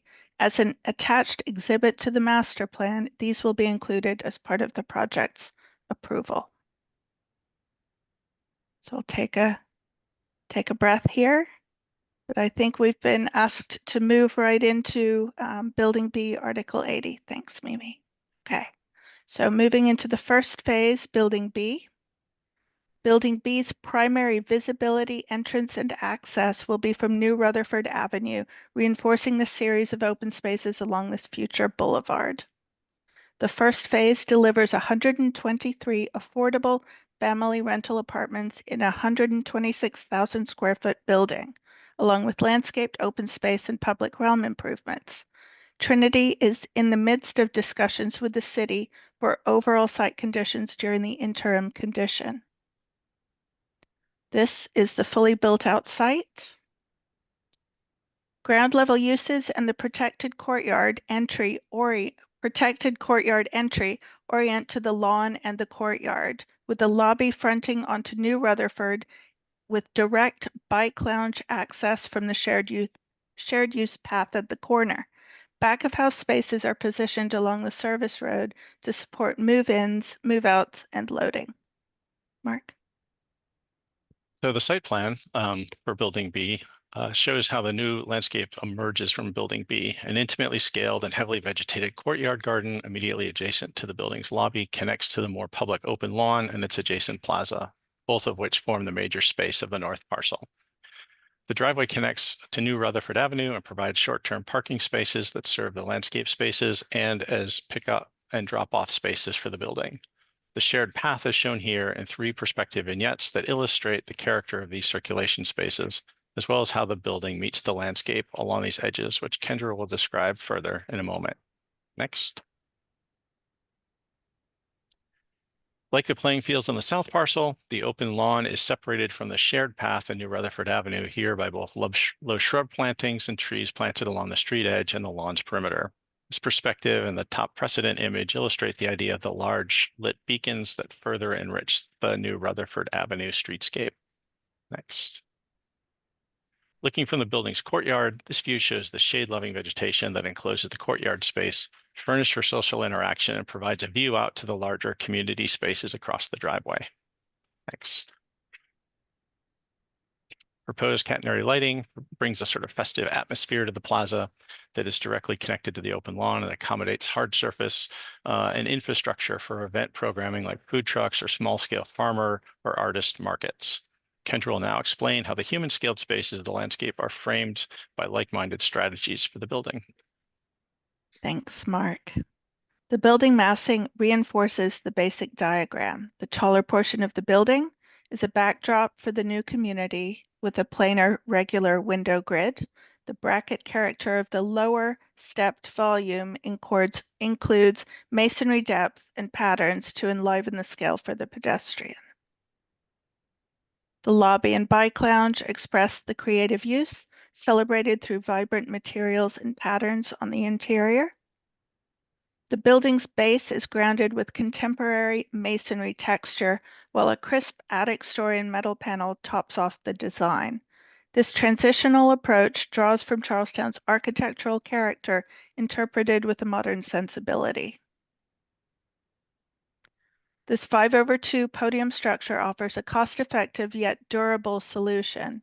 Masonry is carried up to the 5th floor, the maximum 30 feet over the podium allowed by this construction type to convey a sense of permanence. Above, the attic story metal panel contrasts with the masonry with contemporary detailing. The front bracket volume includes a warm masonry material, while the backdrop building consists of a cooler and lighter tone. Together, these elements offer early residents a secure and sturdy home, even as the broader site continues to develop. Commissioner Gilly Smith asked us to consider the proposed building's proximity to the highway. As an equivalent example, the ink block buildings are located a similar distance from I-93. Proposed measures include the passive house envelope, acoustic windows, fewer windows along this facade, resilient clips in the exterior wall system, and the central ERV with MERV 13 filters, bringing conditioned fresh air to each living room and bedroom. The taut facade along the highway is kept planar and minimally windowed, with masonry patterns deployed as larger compositional elements to establish an order and rhythm. The existing view looking south from Austin Street. We'll walk around the building now. The proposed perspective is from the same corner, presenting a welcoming courtyard defined by warm textured facade that establishes a sense of place. The full build includes 6-story volumes along New Rutherford. As the first building to be built, this structure will stand alone for some time. It needs to feel complete and resilient, anchored within the evolving site. The design is intentionally understated, a simple transitional envelope that doesn't demand attention but sets a thoughtful tone for future phases where there's room for a more contemporary voice. The building's main entry, marked by a prominent canopy, opens directly into the courtyard. The colorful lobby connects and activates this shared outdoor space. Views around the building highlight the masonry base with depth and articulation. Soldier coursing at heads and sills reinforce regular window spacing. The corner entry anchors the bike lounge, featuring large ground floor windows that showcase its use. Responding to the site's large radius curbs and pedestrian connections, the faceted corners articulate their relationship to the site. The building massing is further articulated by an inset that creates a visual break between the forms, further differentiated by masonry tones. At the intersection with Middle Road, the bike lounge forms an active entry marked by a playful canopy, inviting and celebrating bike use. Turning the corner, material depth and the interior grade change creates a separation between the public space and the private residential spaces inside. Tall, deep-framed windows with spandrels elongate the window openings. Views around the building showcase robust materials with sturdy base and paired vertical windows seated on the cast stone base.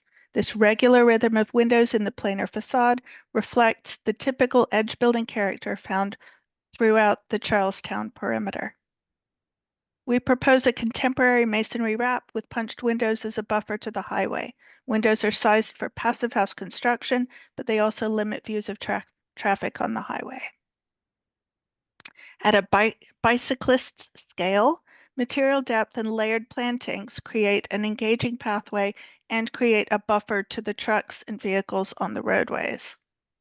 Building B defines and protects this intimate courtyard while framing the lawn and plaza with warm materials, creating a flexible, meaningful year-round space for residents and the community to gather and connect. Thank you.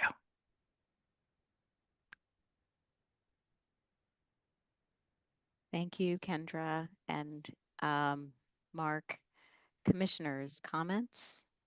As Shauna, thanks for getting us going. Yeah, and I was not at every subcommittee, but I was at quite a few of the subcommittees. I want to start out by thanking Kendra and Mark and the team for being so responsive to many of our comments, working through the project. Shauna, can I just ask, do you want Kendra to have an image up as you talk? Is there a particular one, or not necessarily? Let's start with one of the master plan images. Sure.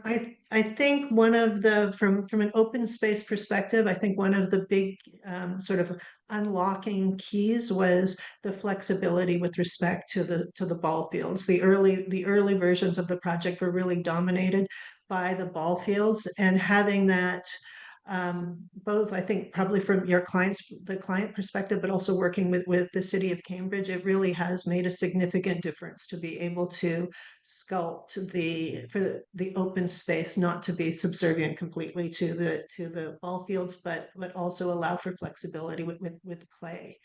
I also appreciate the clarification of the pedestrian and vehicular realms by the introduction of this ribbon. I think last time we met, there was a little bit of blurring about what was pedestrian and what was vehicular, and so I appreciate that very much. I thank you for really clarifying the particulate sort of barriers, Kendra, and Mark also for the thickening of the landscape at the edges. You know, the Miyawaki forest is an interesting way to thicken the edges. So I really appreciate that. I'm just going to go through it quickly because this has already been quite a long night. So I'm not going to go through everything, but I do appreciate the major moves within the open space.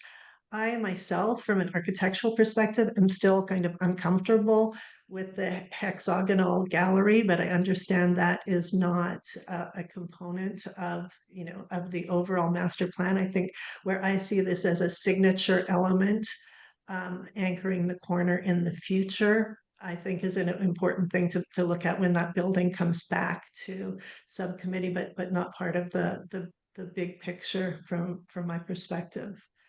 Or not part of the big picture today in terms of the overall master plan. Can we flip now to the building? And again, I actually am very happy with the way that the project has been developed over the meetings. I know you've gone through quite a few meetings.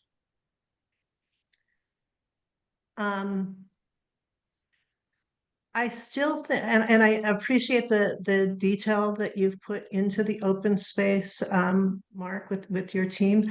I still think it would be nice for there to be more of a signal that this is the arts and culture. This is the arts and culture element. I think the entry to the lobby and to the colorful bike room, I think the canopy feels low and it feels compressed. I think, I'll let the architects or others comment on the building.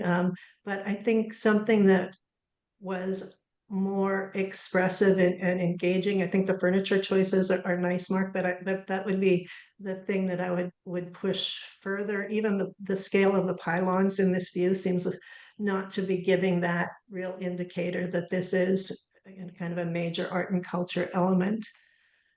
But I appreciate some of the things I appreciate were, the discussion we had about the, I don't know if it's Middle Street, the units along Middle Street, how exposed they would be to the street. I think that the idea of bringing I won't be able to describe this correctly, but bringing the window apparently down, but also making the base solid, I think of the window was quite solid. Was quite effective. And again, I think that we're going forward, thinking about how that edge really is defined in the interim condition, because as we described it, it could be the interim could be there for quite a long time. But in general, I'm very appreciative of the progress you've made.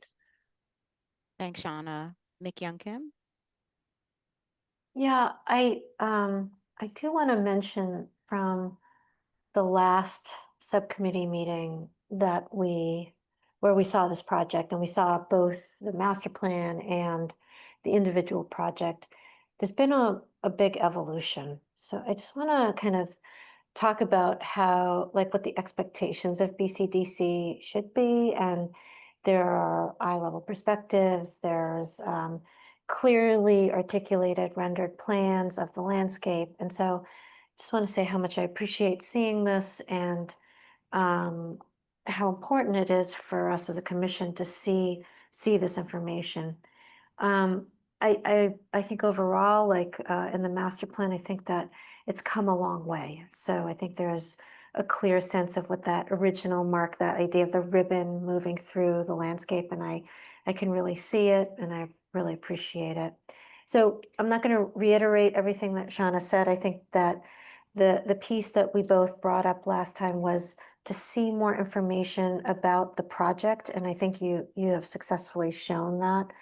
I'm going to pull out just for a minute and just talk about something that may be part of a master plan that you've already done that I didn't see in subcommittees somewhere along the way. But when I see the renderings, it sort of brings up something that I'd like for you to consider as you're moving forward. I don't know what the next steps are here. Is there a kind of guiding principle of the vegetative planting design of the project? So I love the Miyawaki forest. I love that idea. And I was hoping that that could then be tied into some larger set of guidelines, not only for this project, but the master plan as a whole for biodiversity, sustainability, daylighting stormwater, all of these things, which I see in some, like this one, I see a little bit of it, and others I see, and I know this is a reflection of probably the software that you use to do the renderings, but I just would ask as you all move forward on this really impactful project, it takes over a large zone of this part of Boston, and it's a real opportunity to show a new way of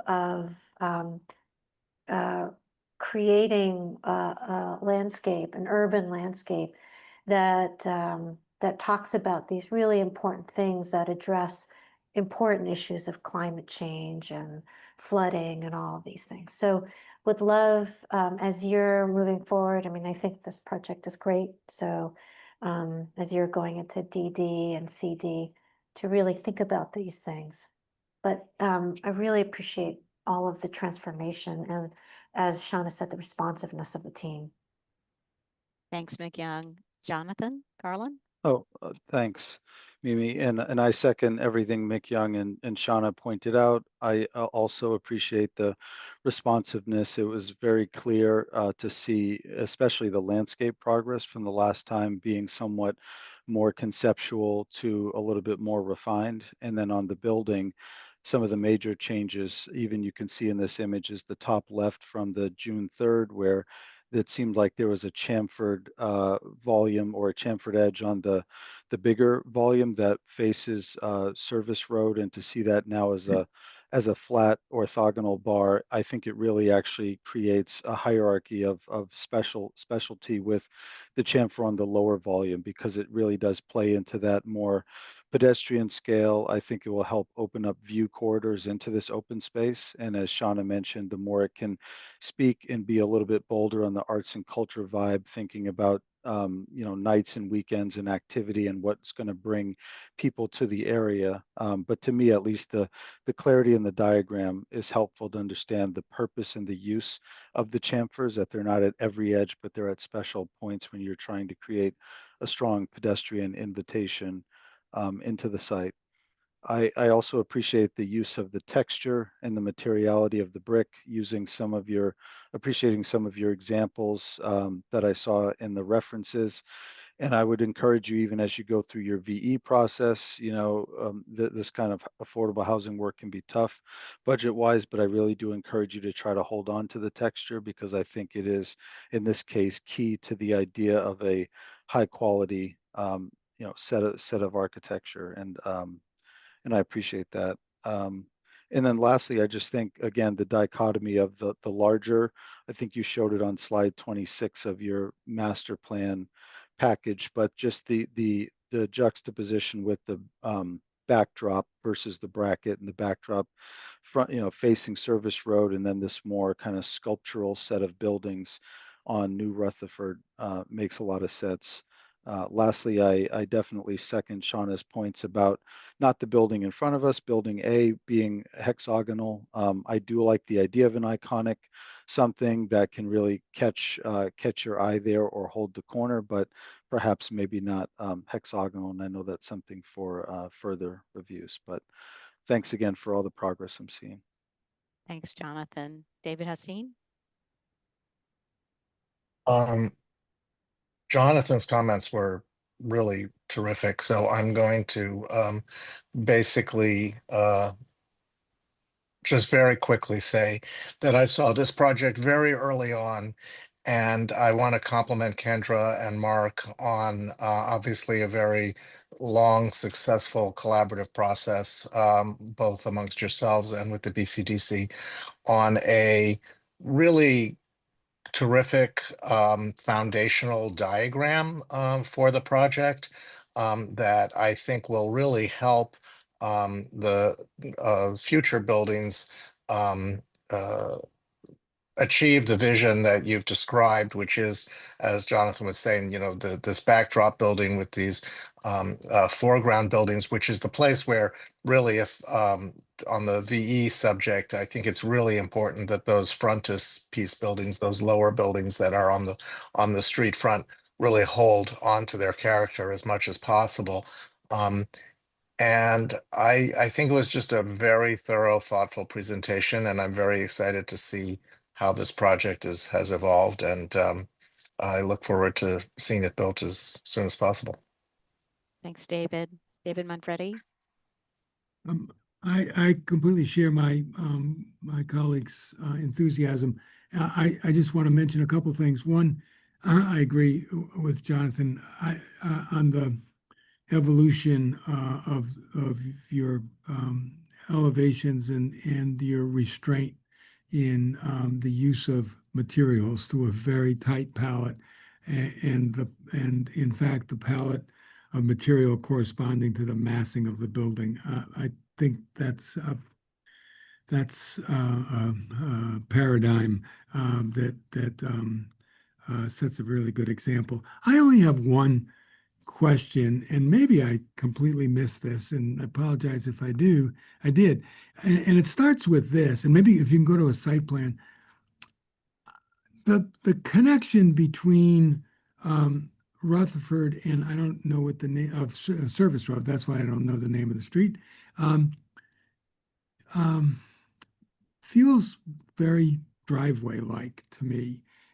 And with the perpendicular parking, almost, I don't mean to be critical. I'm really getting to a question. It feels almost like coming through a parking lot. I feel quite suburban about it, and I wonder if you didn't take an attitude of something more, and the circle too, something more like the criteria of complete streets. That this is Charlestown. You're in the city. Rutherford Avenue is a very unfriendly way, but someday it will be fixed. I hope we'll all see that. And so I resist the kind of suburban quality of that. But here's the question though: is it true that there is no parking beyond what I see on the surface? Is that a true statement? That's correct. There's no parking for this building except for what you see. And what is on those spaces are short-term parking. I believe we talked about a 2-hour limit. So we're doubling down on bike use and train use. Well, so second question, are you thinking about that strategy consistently across all phases? That's a fair question. We're currently, Abby, do you want to answer that? Sure. So across the site, we have allowed for the programming of parking in the other buildings, underground parking, as well as surface parking on the southern portion of the site. When we responded to the RFP, it was the BPDA asked for no more than a 0.4 parking ratio. So that is what we are adhering to. We're under that. The question about Service Road is a great question, as well as Middle Road. We initially, when we first came to see you, I think in 2024, proposed, more of a complete streets with street parking and, really design. When we got comments from abutters, from the state, the MBTA, we recognize that we really need to maintain Service Road as it is in order to allow for the uses that are there right now to be operational, MBTA, Boston Sand and Gravel. So really we turned ourselves on the lots of a more insular design, had the buildings face in, and we are leaving Service Road to the entities that really need it as access. So, I did remember that part of your last subcommittee. So you're being very intentional about making this not a complete street, so that you don't attract any other traffic besides people who live here or are visiting here. And if they're visiting, there better be a short visit. Yeah. Very intentional, all with safety in mind and to respect the uses of our abutters. Understand. Thank you. So Abby, did I understand that in the short term, the southern parcel across Middle Road will be parking to service this building, or did I just interpret that? Did I just make that up? The southern parcel where buildings C and D are, those are remaining parking lots. Will be remaining parking. As far as I understand, they will be owned still by the city. So, okay, so they're not going to be dedicated parking spaces for building B. Not to my understanding. No. Okay. Laura Solano. Thank you. Thank you for the presentation. I think I have never seen this, or if I have, my memory fails me. I just have two very quick comments and then a question. I'll ask the question first. So, Kendra, you mentioned that Building B and the associated landscape would be there as alone for quite a while. What is that timeline? And the reason I'm asking has to do with what is going to be the edge of the open lawn for the future cultural center. What is going to hold that edge of the site in the time that this building is alone?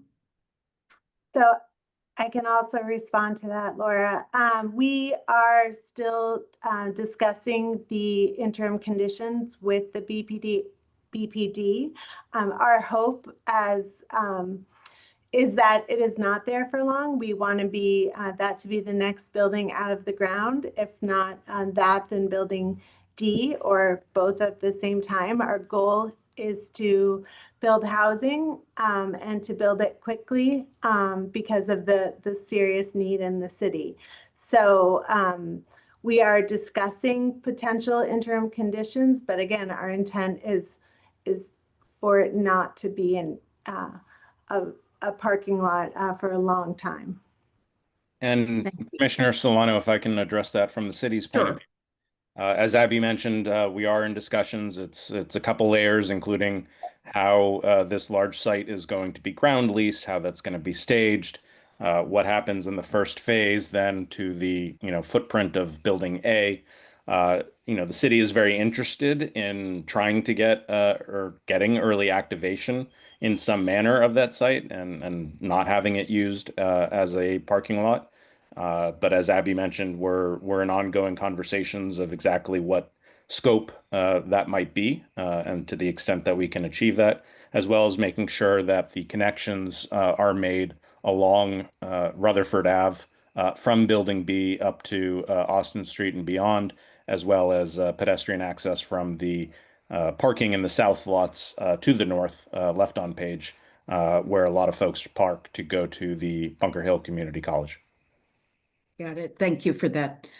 The other comment is in the open lawn. I can't remember which commission which Commissioner mentioned this, but I would claim that open lawn and make it very apparent by form or meaning topography and plants, that it is a really special place. And I understand we're really looking at diagrams, but as you start to develop the project, I would love to see that reflective of the culture of arts.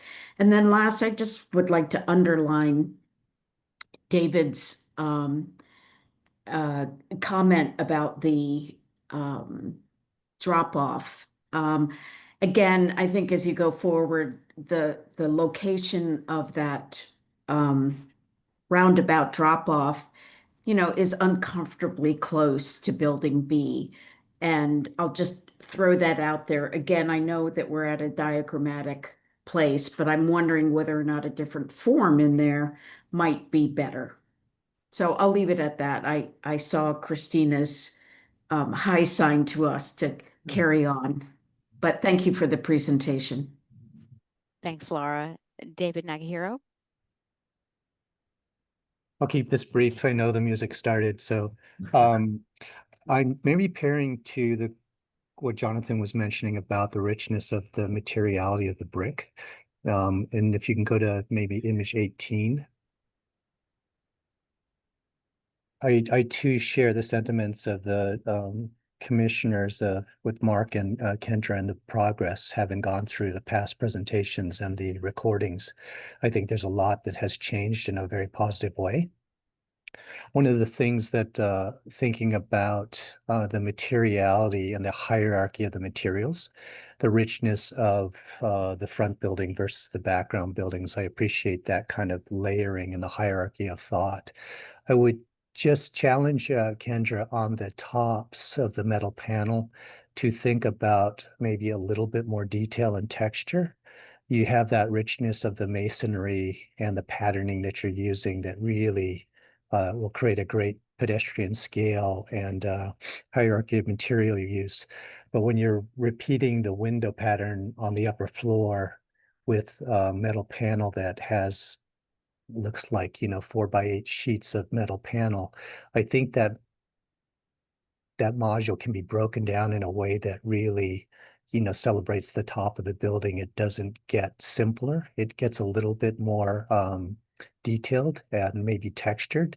So my challenge to you, Kendra, is to think about your precedent image that you showed, not only the historic ones that really celebrate the tops, but the ones that even in your contemporary version, if you go back a little bit, it has the scale of the panel joints broken down more. So you really feel a kind of a crafted top, which I think will really help that. Yeah, if you keep going to your precedent.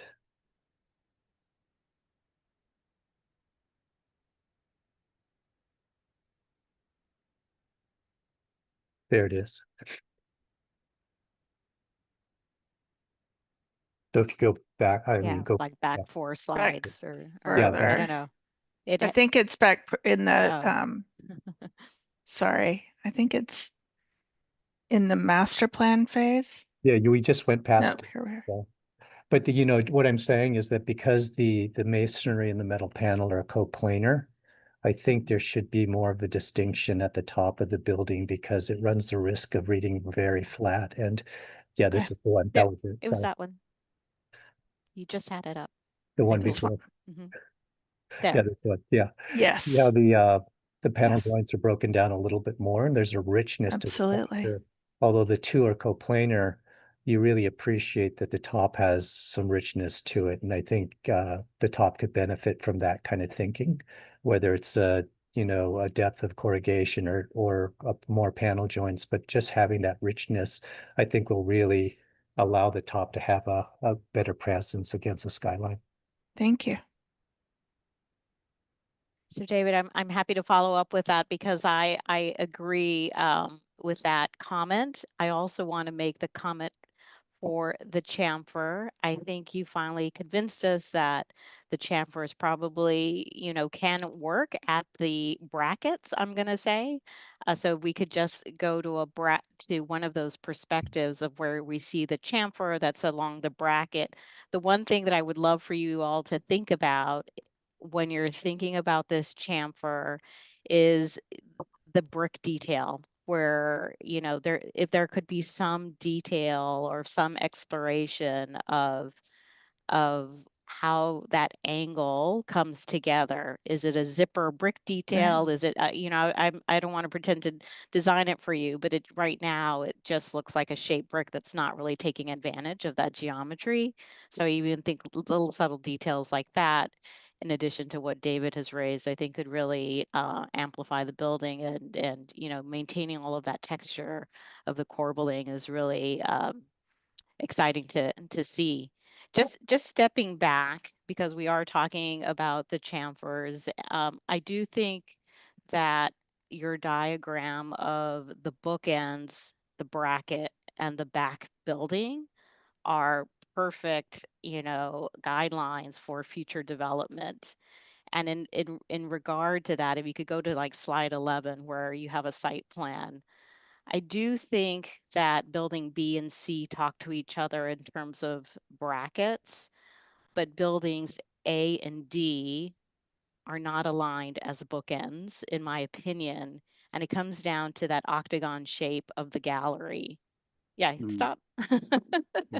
And so if there's a way to think about in your future how the bookends relate more to each other, I think it would really enhance this diagram. Okay. That's just a thought. But I was at most of the meetings except for the last one, and it's really been great to see the evolution of the site plan. It's so tight, and you all packed in a lot and program it nicely, and it's going to be, you know, great to see it develop. So I appreciate you working with us, and I think we frustrated you at sometimes continuing to ask for guidelines, but I do think these guidelines are, you know, in excellent shape for whether this project, you know, takes 20 years to develop or 5. I think the guidelines are really sound. So I appreciate all of that attention to it.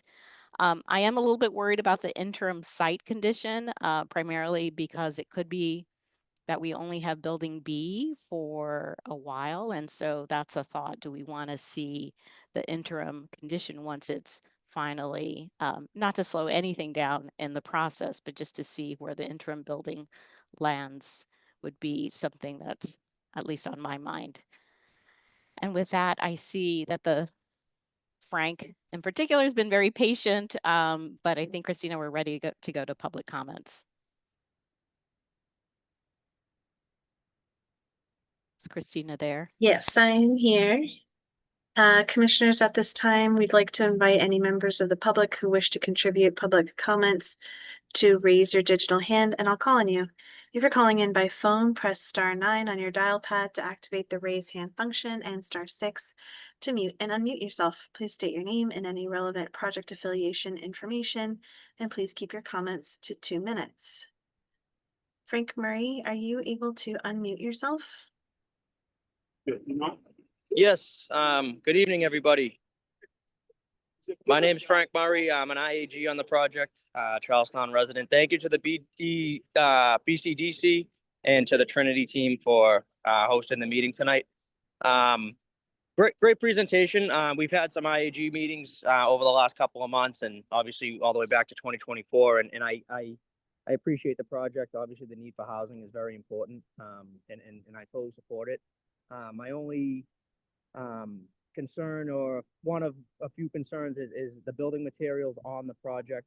They seem very strong on the outside, but on the inside, the promulgation of noise. I think this is a very unique site where it's sandwiched between Rutherford Ave, which is a highly traveled truck path, and always cars, you know, of course, behind it is the expressway, and then the ever 24/7 concrete plant that is going on.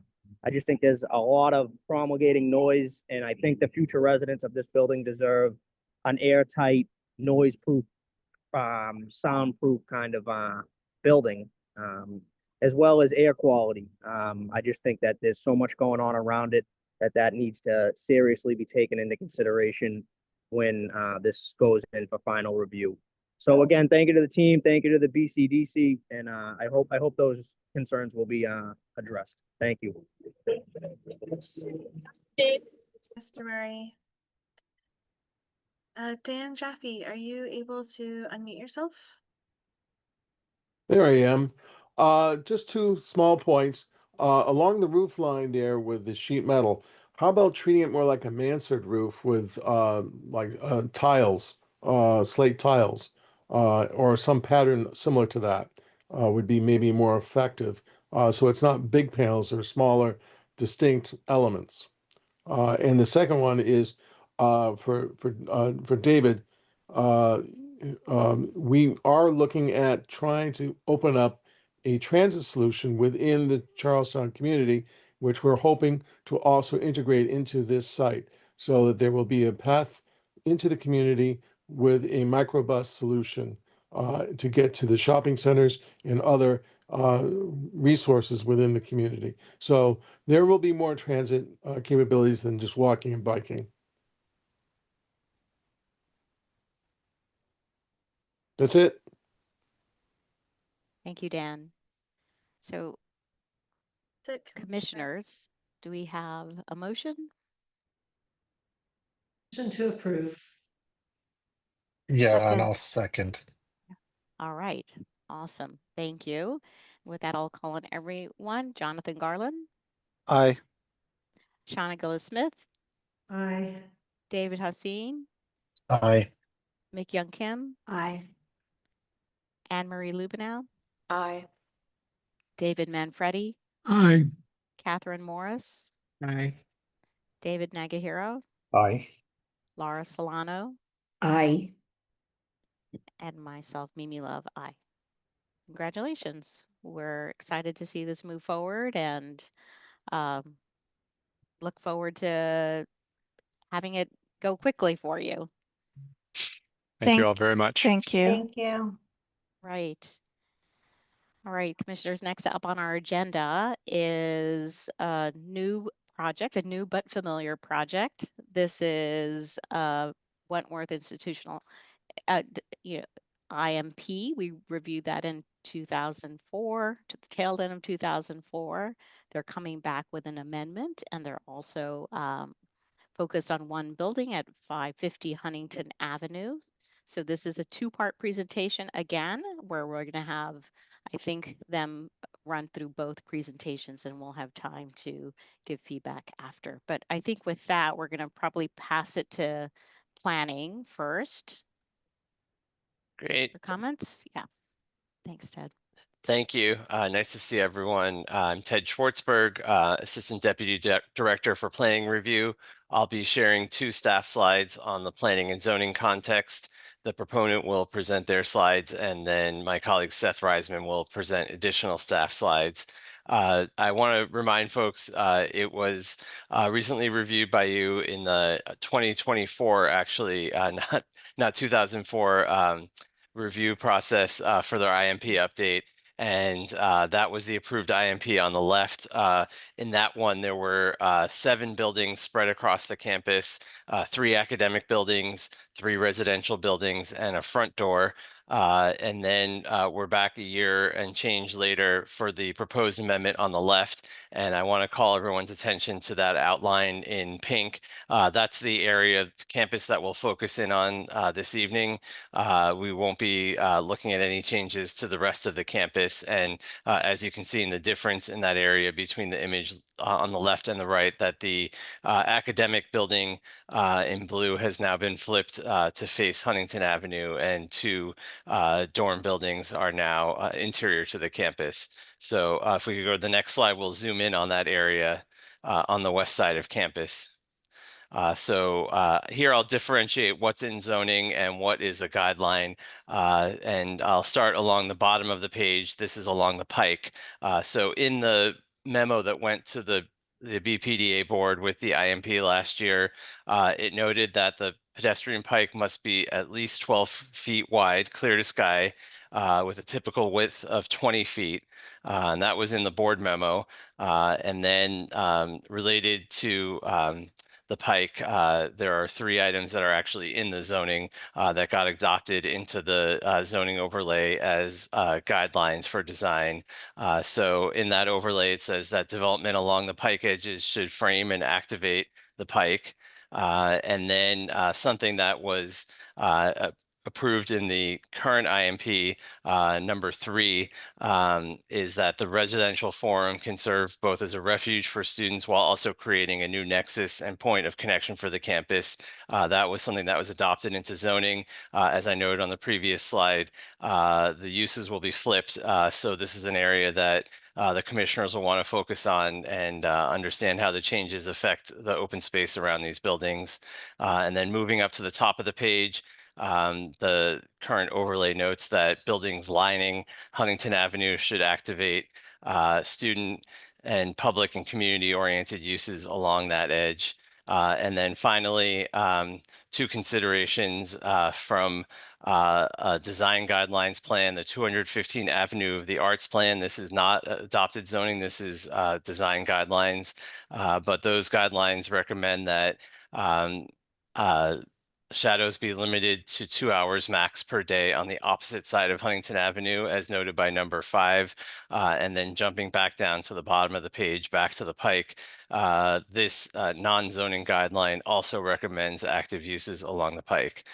So this image is showing you what's been approved and what's on the books right now. And after me will be the proponents to present their vision for an IMP amendment. Thank you. Thanks, Ted, and thanks for correcting the year. I know that we just reviewed it last year, but I appreciate that. And we have Linda Easley joining us again. So thanks, Linda, for jumping back on.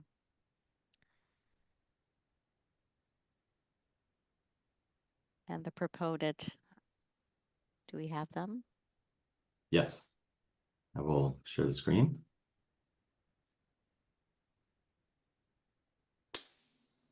Okay, can everybody see the screen? Yes. Okay, great. Sean, you gonna kick us off? Yeah, sure. Can I'll I just frame. note one thing, that we have that bar at the Ah, top, that shadow. I think it's probably our faces up there or something that's, It's the let's see. Business. There we go. Better? yes, Yes. thank you. Thanks. So I'll frame this off. Again, introducing myself, my name is Sean Finn. I am the interim vice president of campus operations here at Wentworth Institute. Thank you for everyone's time. To frame why we are here back again, Wentworth IMP was approved in October of 2024. It included, as noted in the introduction, 6 future proposed projects, including 3 dorms, the Pike Residence Hall being one of them, the new Baker Hall and Huntington Ave dorm. I think it's probably important to note, because it has come up in some other questions, essentially every administrative person that was involved in the 2024 IMP is no longer with Wentworth Institute. So that helps explain why we are, one of the reasons why we are here. What part of this process, the building dorms not only greatly enhance student sense of belonging and community, but it leads to greater retention rates. As we know, it obviously keeps our students out of local housing markets. The initial submission IMP was vetted and approved, and now we're at that first dorm project. After extensive internal discussions with the new leadership and bringing on an external real estate advisory firm, looking at economic analysis, changes in micro and macroeconomics, it became clear that constructing the initial Pike Residence Hall as defined wasn't going to meet the needs of the campus and the strategic goals. The goal switched to making sure that we could bring on the entire first year class into the Pike Residence Hall, which is 964 beds, significantly more than what was in the initial IMP, and that would advance the city student housing goals as well. Building the first dorm would also avoid having to displace temporarily at great expense the 200 students who now live in Edwards and Rogers Hall on Huntington Ave, making this more feasible. We've partnered with Belfort Beatty Campus Solutions to build this new dorm. It enables us to utilize tax-exempt bonds backed by housing fees for constructing the dorm. And consequently, we filed the IMP project notification on July 20, end of July. I think it was the 25th or the 27th, if I recall. So that frames, I think that gives you the frame of why we're here again. And I think I'll hand it back off to Matt now. Okay, thank you, Sean. I'm Matt Pierce. I'm the lead designer from Perkins & Will, and I just want to thank you all, commissioners and staff, for your time and attention this evening.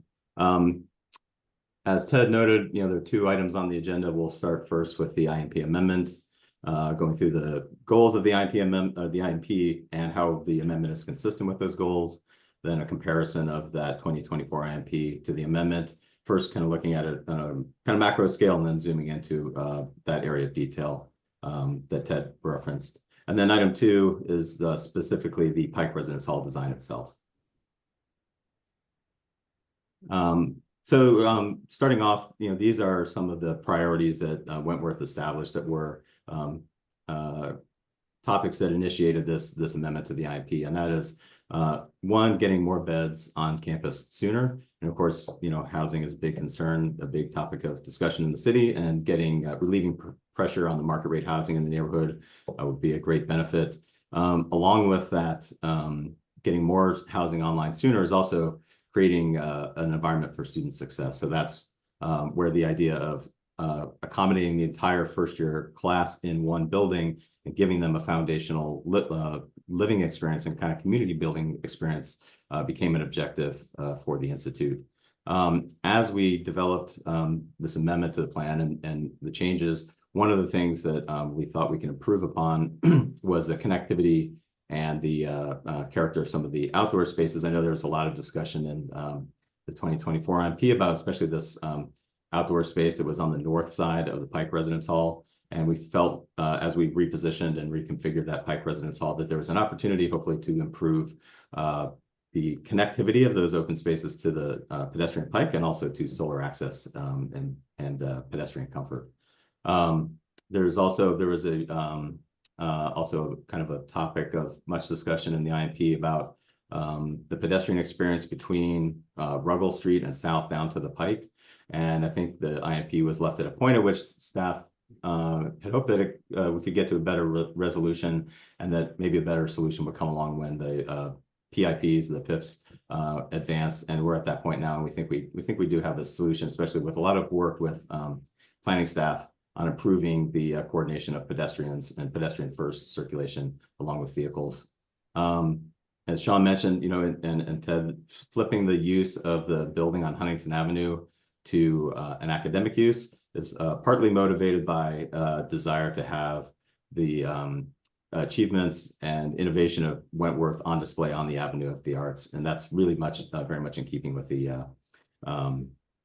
goals of the Avenue of the Arts guidelines. And finally, financial feasibility. The scale of the building was really important to making it financially feasible, as are the factors that also play into this kind of repositioning of other buildings, which has to do with what buildings have to be demolished in what sequence in order to enable the projects.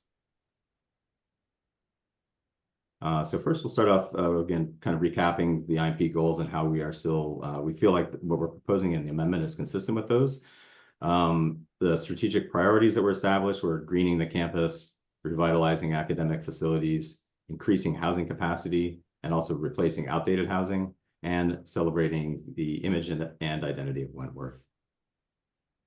And some of the guiding principles within the IMP, which still hold true, are creating a strong civic presence, creating an inclusive urban scale connection between publicly accessible outdoor spaces, and building community partnerships.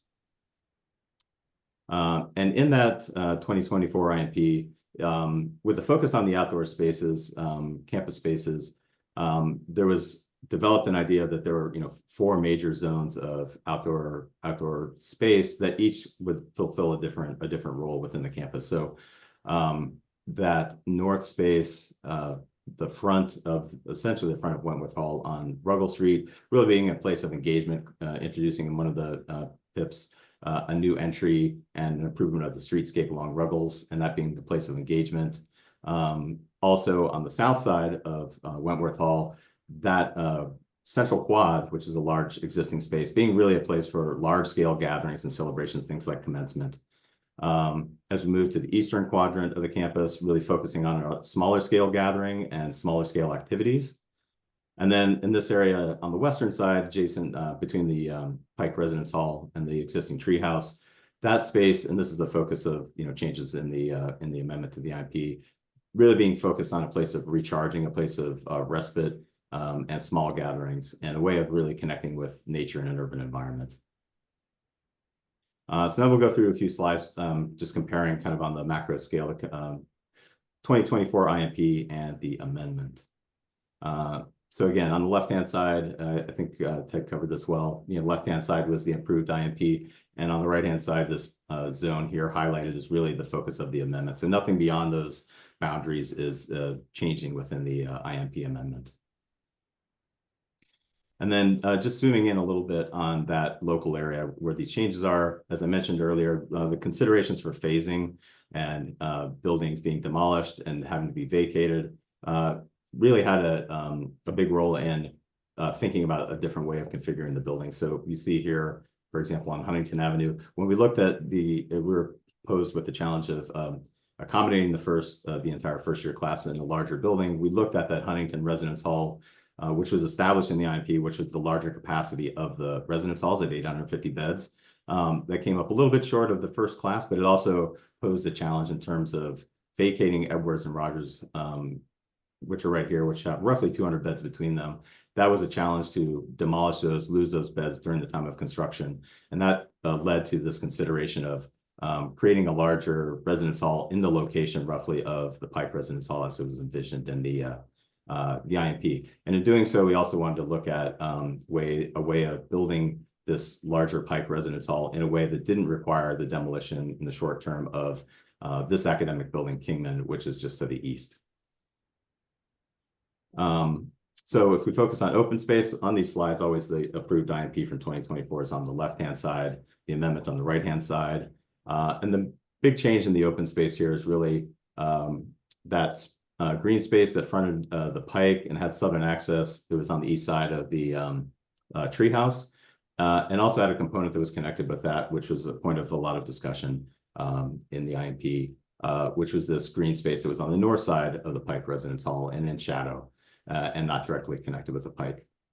And then the amendment to the IMP, that same green space, 80 feet from and 80 feet in width from the treehouse remains. And really that space that was on the north side of the Pike Residence Hall gets moved over to the east side of that new Pike Residence Hall. And that allows us to create a space that, again, also gets southern access, southern sun, and also connects to the activity of the Pike, which is so vibrant.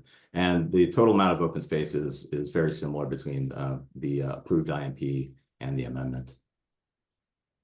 When it comes to service and vehicular access, what was proposed or what was approved in the IMP in 2024 was an underground parking garage that connected several buildings with up to 200 cars in that underground parking garage, and all those cars entering and exiting from Ruggles.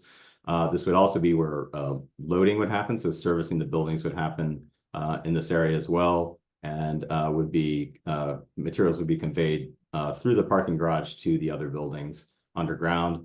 But this did pose a challenge in terms of getting people, making a high-quality pedestrian connection from Ruggles down to the Pike.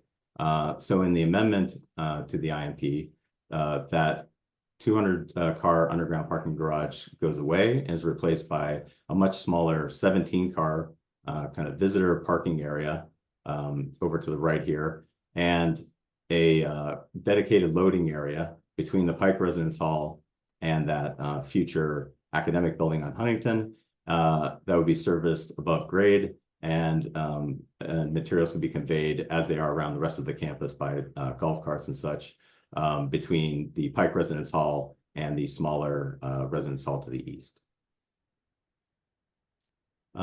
This is a section which I think is really helps you understand clearly the massing and its relationship to the open space. In the approved IMP, this is the treehouse, so of course over here on the left.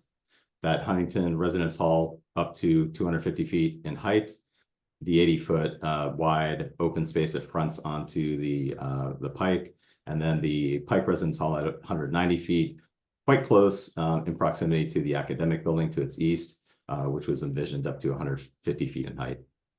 And then in the amendment with the larger Pike Residence Hall, but also reoriented to be more of the north-south axis with the narrow end of the building facing the Pike. That same open space, again, 80 feet wide between the treehouse and the Pike Residence Hall, still fronting on the Pike with great solar access. That Huntington Academic Building having a smaller footprint, and then importantly, over on the right, to the right-hand side, this is where that green space that was north of the Pike in 2024 has been moved and kind of reconstituted to the east side of the Pike Residence Hall, creating a quite large green space, again, facing south with great solar access and connection to that activity of the Pike. And I think one of the things that this diagram shows well, too, is a nice cadence of kind of alternating open space, building, open space, building, that I think will create a really kind of pleasant pedestrian experience and cadence as you move east and west along the Pike. We'll zoom in a little bit closer to the area of detail here, again, with a little bit more detail here. This is the approved IMP. Again, that Huntington Residence Hall, it has smaller mass on Huntington Avenue, the taller part of the building set back from Huntington, the Pike Residence Hall running parallel to the Pike, and then the academic building to the east with a relatively tight space between those buildings. And then in the amendment, the larger footprint of the Pike Residence Hall that kind of shifts in its massing to partly to manage the massing of the building, but also as a response to the sort of intersection between the campus and neighborhood grid and that diagonal line of Huntington Avenue.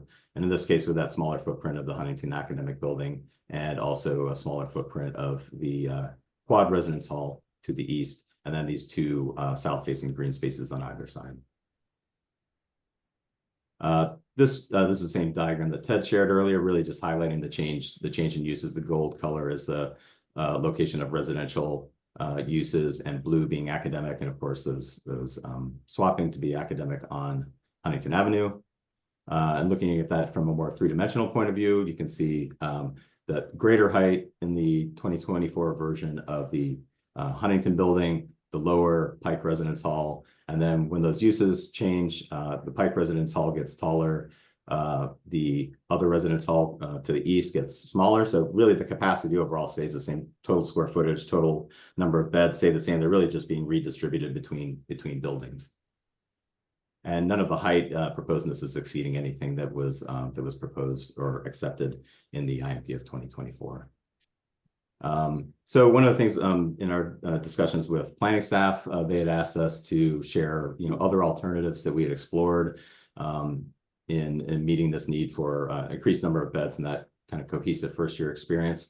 So on the left-hand side, again, the 2024 IMP, and the first thing we looked at, of course, was can we use that location of the Pike Residence Hall, the same footprint, and simply increase the height and really trade height between that and the other residence hall to get that entire first year class in that footprint in the same location that was in the IMP. And the result of that is, if we go up to the 280-foot maximum height limit at this distance setback from Huntington, that got us to about 644 beds, which was 2/3 of the first year class. And it seemed really unfortunate to, have this really foundational first year experience, but not have enable the entire first year class to have that experience, because it really is going to set up the students for success and the relationships that will carry them through their education at Wentworth. So another thing we looked at is if we were to reorient the building, we would rotate it 90 degrees. Could we stretch it, give it a bit of a longer footprint, and stay beneath the height limit and get to the 964 beds that would accommodate the first year class? And you could do that, but we felt the result of that was not very sensitive from a massing standpoint. And that really led to the progression to this idea of the sort of split massing of the building, which has the advantage of breaking the building into two parts that are unified by this central core, but it also internally works in a way that's very, very effective to this goal of creating community and different scales of community within the building. And we'll get into that later as we get into that specific building design. If we flip around to look from the other side, so we're looking over Huntington Avenue, looking south, this just shows that this was the mass that was approved for the Huntington Academic Building, a lower piece fronting on Huntington, the taller mass set back. And then on the right-hand side, that change in use to academic with really the objective of getting the identity and the innovation of Wentworth on display on the Avenue of the Arts. And what's shown here really is not a building design at this point. It's really a kind of a zoning envelope that is in compliance with the setbacks that are suggested in the Avenue of the Arts guidelines. So we definitely intend that will evolve and grow as that project develops in the future. Flipping back to the south, looking north, in the 2024, there is the MWRA parcel to the south, which pinched a little bit the width of the pike in this area where the Pike Residence Hall is parallel with the pike. And we think that it's an improvement when the pike can widen in that area to kind of alleviate that pinch point. We maintained a minimum of 20 feet width open to the sky at every point along the pike, and in many cases are wider than that. And along with that, to alleviate that pinch point, is this sort of stepping ground floor pavilion, which I think has a dual advantage of relieving that pinch point, but also creates a nice pedestrian scale and kind of area for engagement along the active frontage of the residence hall. Dimensionally, this is a lot to read in the slide right now, but a couple key dimensions just in the differences between the plans, the 80-foot setback from the pike, or I'm sorry, from the treehouse, which we've maintained, the 40 feet from the treehouse on the north end, also maintained, and then this open space on the north side of the Pike Residence Hall at 115 feet wide. We are at roughly the same width at this new kind of version of that open space as it moves over to the east. During the IMP review process, we know there are a lot of these kind of massing ground level views that were useful. And comparing those, this view on the left, we're looking west on the pike. Right here in the foreground is that academic building. Further away is the Pike Residence Hall, and the space between those buildings was rather tight at 32 feet. And in the amendment, this is the new open space, which is basically that relocated open space now. Right over here on the right, almost off the frame, is the smaller Eastern Residence Hall, proposed as a PIP, and the Pike Residence Hall as proposed with that kind of stepping back two-story podium or pavilion that turns and orients itself with a narrow side perpendicular to the pike. We move a little further west down the pike. We're now right up at the Pike Residence Hall. So this is that pinch point I was talking about. It's really the pike, the paving does continue through, and the pike itself continues through. There's an agreement with Wentworth and the MWRA today. The pike kind of passes over that corner, and it would continue to do that. But as you can see here, we have the kind of active use ground floor running parallel to the pike, and in the amendment, the tower stepping back, again, presenting the narrow face to the pike, and this kind of serrated edge of the two-story volume of active use student commons that engages with the pike. And then if we flip around from the other side, the tree houses to our left here, we're looking to the east.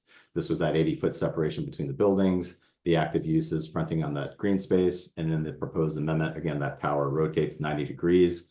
And in this case, on this west side of the building, the ground level use at this end is dining, and that would be a very transparent space that would engage and activate the open space to its west. Looking at the pedestrian circulation and the coordination between vehicles and pedestrians that I mentioned earlier, this was the path that was kind of described in the 2024 IMP, which, as I said, I think the planning staff didn't feel like was sufficiently resolved, and the hope was that as projects went forward, that could be improved upon. We're really hugging the existing buildings to basically stay out of the way of the 200 cars coming in and out to the underground parking garage and to service vehicles in this area. So the route between Ruggles and the Pike was a bit circuitous, not necessarily so clear. And in the amendment, we propose to, again, have that much smaller 17-car visitor lot over here that does not cross the pedestrian path. The pedestrian path can connect with that existing corner park at the corner of Huntington and Ruggles, and then have a really straight, clear line that is also at minimum width, the 20 feet that was prescribed for the pike, and at many points wider than that. And then the loading functions, excuse me, for these buildings the trucks do need to cross over this path, but the volume, we've dug in a lot deeper into the volume of traffic and loading and things like that, and we feel like it's quite low. Most of the surface happens early in the morning, and we will, as we get later into the presentation, we have some detail of this area, and Michelle Crowley, our landscape architect, can talk about how we're handling that area to make that really a pedestrian first and safe experience. If you flip around again, this is just that same topic from the other side. So again, just really having to walk around the perimeter of the buildings in the past to really avoid the volume of cars that are coming in and out, and now greatly reducing that number of cars and separating that from that pedestrian path, and still maintaining that pedestrian connection on the north end of the treehouse as well.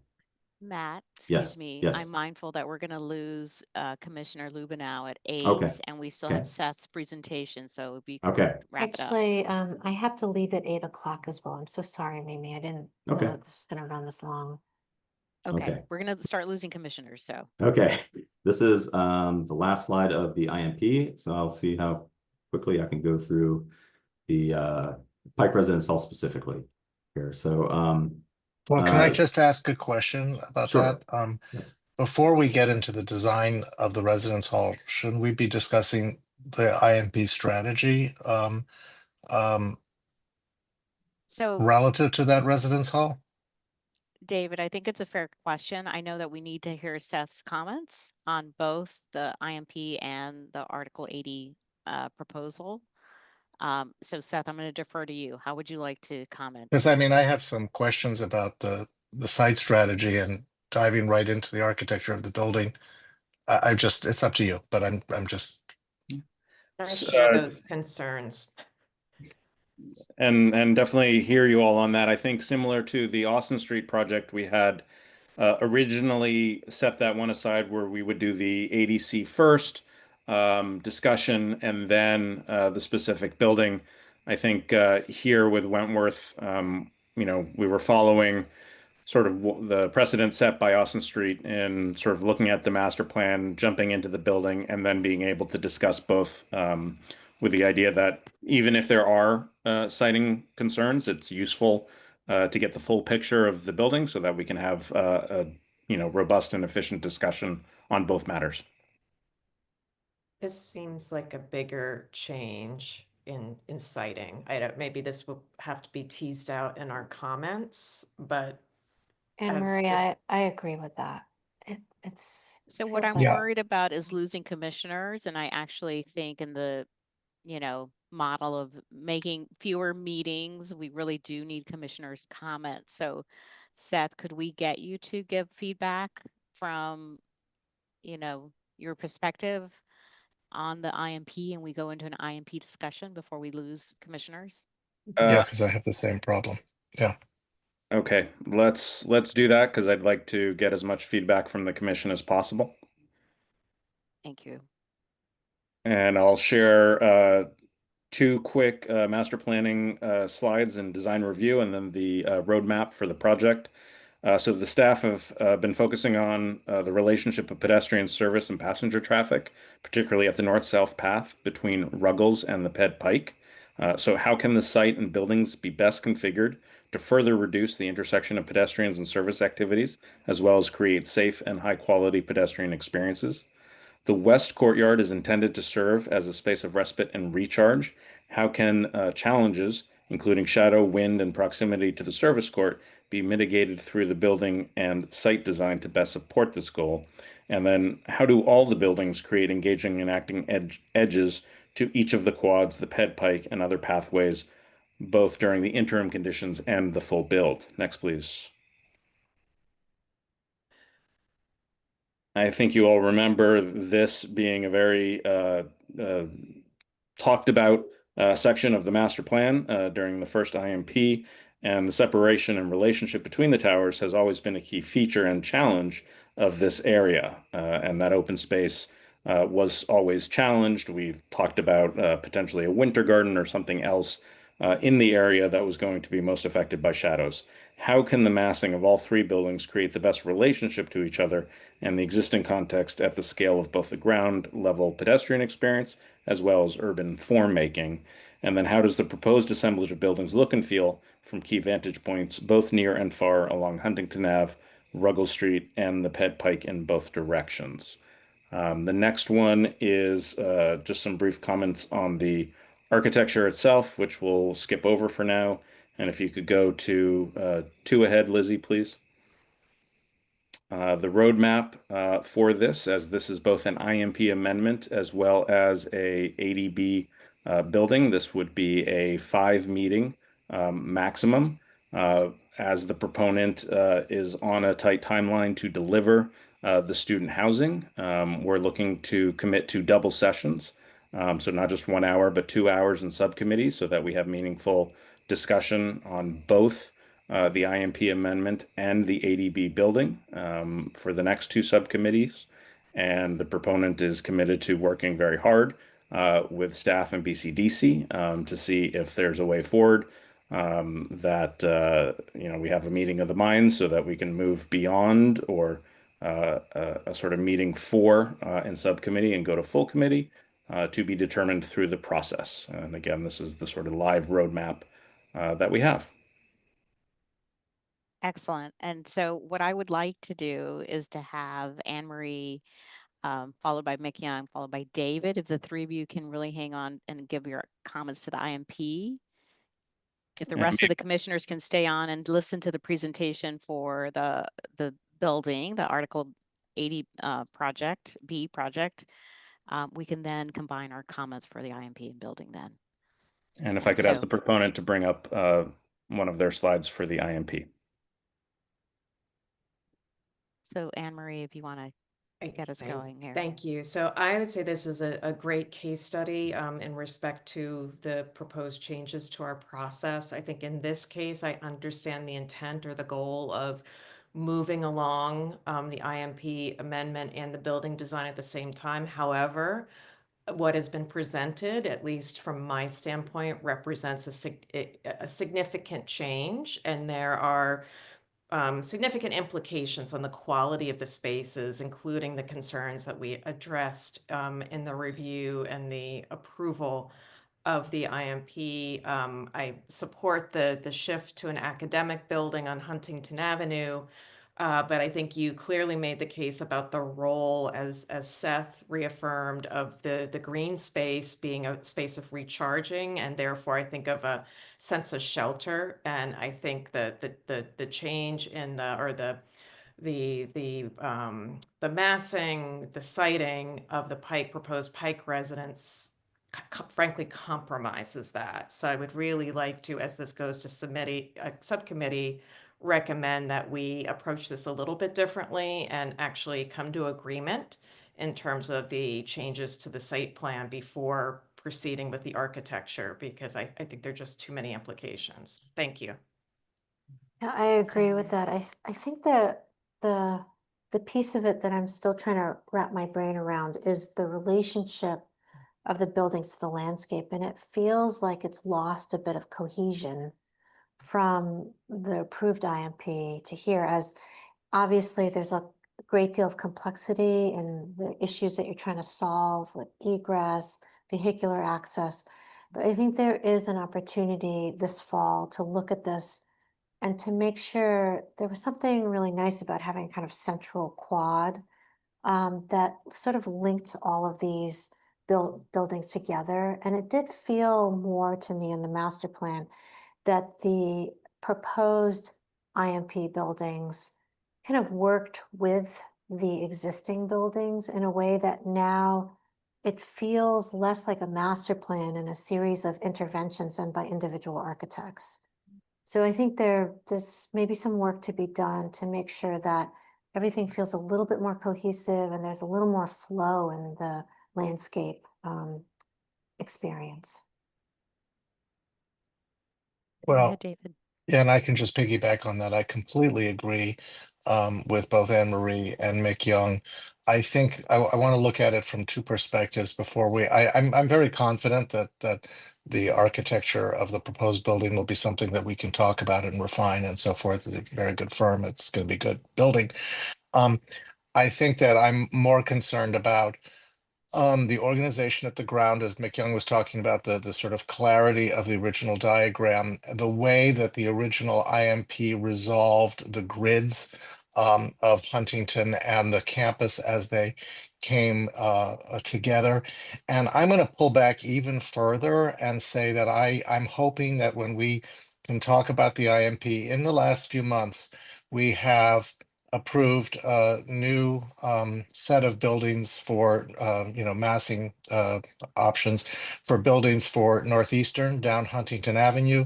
The very large project on the fields opposite Wentworth have also been approved, and I'm beginning to lose my sense of what Huntington Avenue is and is going to become from the perspective of a cohesive boulevard. And how the height and street wall is being handled as a comprehensive idea about Huntington Avenue from Wentworth all the way down to Mass Ave. And I'd really like to, and that's made clear to me when I look at the massing of the new massing and I see this cluster of buildings with the new Huntington Academic Building. I agree, I support that, the shift in use. But this new building and the new dorm building and the treehouse look very much like a loose collection of projects that have an, for me, somewhat uncomfortable relationship to each other and almost no relation to Huntington Avenue in any coordinated way. So both from the campus side out and from Huntington Avenue back, I would like to get a better sense of the urban design, really, of these towers and large projects as part of the morphology of this cityscape before we even get into how they hit the ground. Yeah. So that's my my question. Yeah, just building on that, the other thing would be great to see is a shadow study. The Pike residence seems like it's gonna make some of these greens really difficult to grow, any of the trees or anything like that, that would make it feel like an oasis. So be great to understand the phenomenology of the site. But And it could be that, yeah. this is, I'm sorry, it No, could go be that ahead, David. this is what makes the most sense, but I think that we need to zoom out a little bit. And I Mhm. really would like to get some, wire diagram or whatever you want to call them, views, isometric views up and down Huntington Avenue. And this is where a model would be so incredibly helpful to see this site plan in relationship to what is being built, very massive buildings, and what is being built just literally down the street, and its relationship to institutions like the MFA and others. I just don't have a good sense of it. It's too focused. Excellent. Anne Marie, do you want to chime in with your comment? Oh, sure. And just to build upon David's comment, how does all of this, the evolution, the buildings, this project contribute to the idea of the Avenue of the Arts? It's a concern I've had, a serious concern I've had as we've reviewed buildings that, frequently look like buildings that could be anywhere. And there's been a very there's intent in naming this Avenue of the Arts, and what is the responsibility of new development to upholding that vision. Thank you, Anne Marie, McYoung, and David. Any other commissioners who have a tight timeline this evening? Because I would like to go back to the presentation, and Christina has comments or suggestions here. Just want to say that if we lose any other additional commissioners, I believe we would lose quorum. So if there's anybody else that has to leave, we should make a recommendation on next step after we conclude here. Christina and all, I know the goal was to go through the building. I, like David, kind of shared the confidence in the architecture team, and I actually think it might be better to focus more time on the IMP I second, discussion. I second that. I'm happy to do that as long as it doesn't throw off our schedule, or if we have to reintroduce the building, the ADB piece at a monthly meeting. That's what I worry about. But can Okay, yeah, that would be a problem. Christina and Seth weigh in on that? Yeah, I would urge you to make a recommendation to review both in subcommittee and not so that we're not faced with reintroducing them later. Well, can we make a motion to introduce both in subcommittee, but to review them in sequence, like to have a subcommittee meeting about the IMP before we review the building? David, if I can suggest that perhaps make a motion to review both, and then we can discuss operationally how to actually achieve this in the best way possible. I don't want to preclude something just on a formality, but fair enough. But I mean, maybe is that something that we can do now, because before we lose commissioners, so that we make that recommendation and then people can. Yes, I think that's what Christina is suggesting. Okay, well, I'm happy to make that motion. Go ahead. I'll second it. Sorry, to clarify, the motion is to send both the IMP and the 550 Huntington Avenue to subcommittee for further review. Correct. Great. A second. Excellent. So let me call on everyone that I see on the screen. David Hassin. Yes. David Nagahiro. Yes. Catherine Morris. Yes. Laura Solano. Yes. David Manfredi. Yes. Thank you. Jonathan Garland. Yes. Shauna Gillis-Smith. Yes. Linda Easley. Yes. Did I call on you, Laura Solano? Yes. I did. Okay. I did. Yes. Okay. Yes and yes. I usually Yes have my and yes. script and I'm doing it off the screen, and myself, Mimi Love, yes. So I think we will send both the IMP and the building to subcommittee, but I do want to encourage more conversation, at least around the IMP, and we will hold off the presentation of the building itself this evening. So Mimi, just to clarify, we'll continue the conversation on the IMP, and then we'll jump into the presentation for the building, so that gets into the record, and then any comments regarding initial comments regarding the building. Okay, that is extending our evening. So commissioners, additional comments? Are we sticking with the IMP then for comments at this point? Okay. That's what I'm hearing. I have a few additional comments, Mimi. Go ahead. So I really like this introduction of the north-south pedestrian passageway. I think it helps to clarify, a really complicated campus where you're not always sure where you're heading because of the different geometries of the buildings and the kind of triangular shape of the site.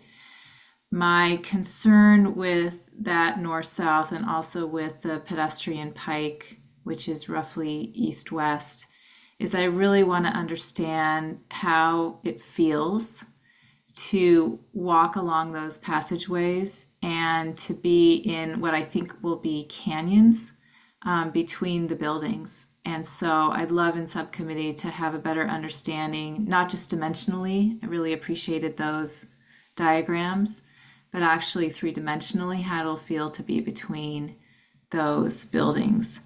A second comment I have is about open space. And I agree that it is great that many are now south-facing. I know that we had always struggled with the open space that's north-ish of the former Pike Residence Hall.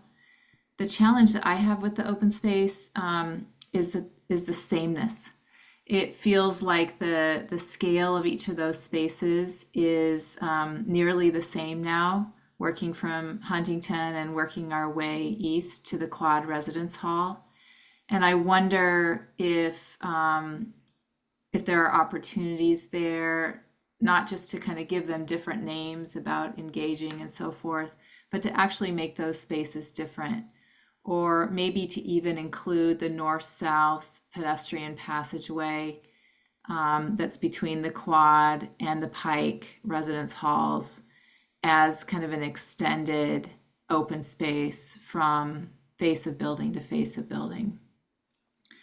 The third question I have is about the Pike Res Hall, and I know we'll learn a little bit more about that in a minute.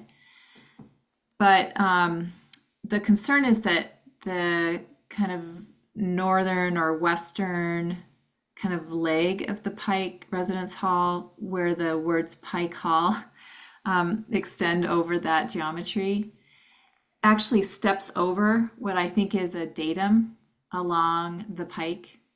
And I'm curious about that and would love to talk more about that in subcommittee. By kind of stepping over the datum that is established by buildings to its kind of west and east, I think it creates an unnecessary pinch point.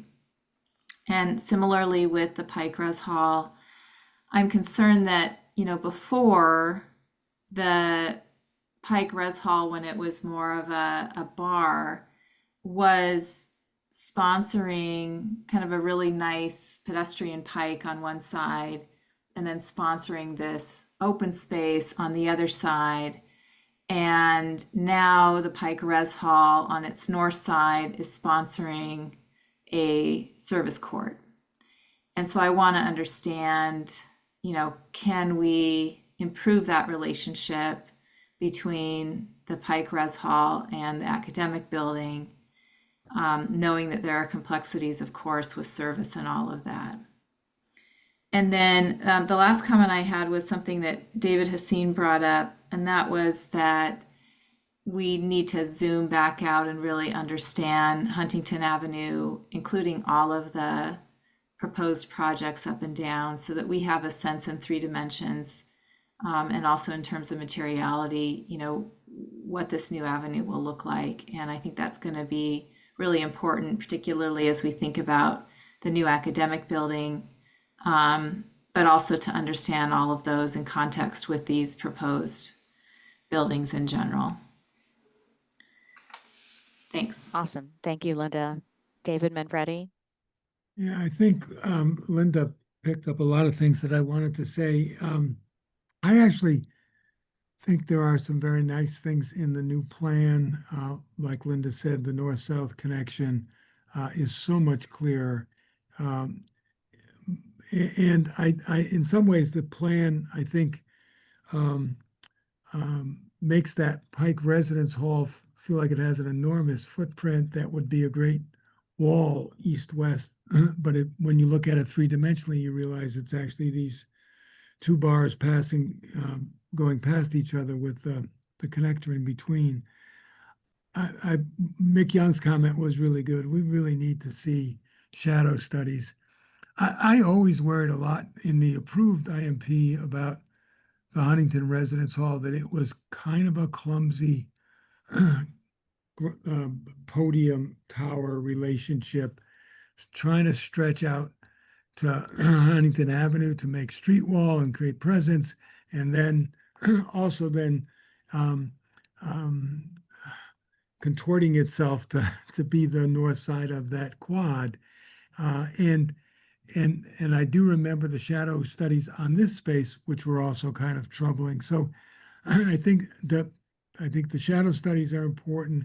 I agree with Linda about, I like the south-facing outdoor spaces, but I do worry about the sameness, and I don't understand the relationship of the buildings to the spaces, meaning the treehouse, the space, the Pike Residence Hall, how shadows will impact them and how they will feel. And I guess that all goes back to, please pull out, show us more Huntington Avenue, show us more of everything that currently under construction all the way down to the Huntington Theater, and then planned, including the things we've seen on the north side of east side of campus. I can't remember the name of the field, but the 2 new life science buildings.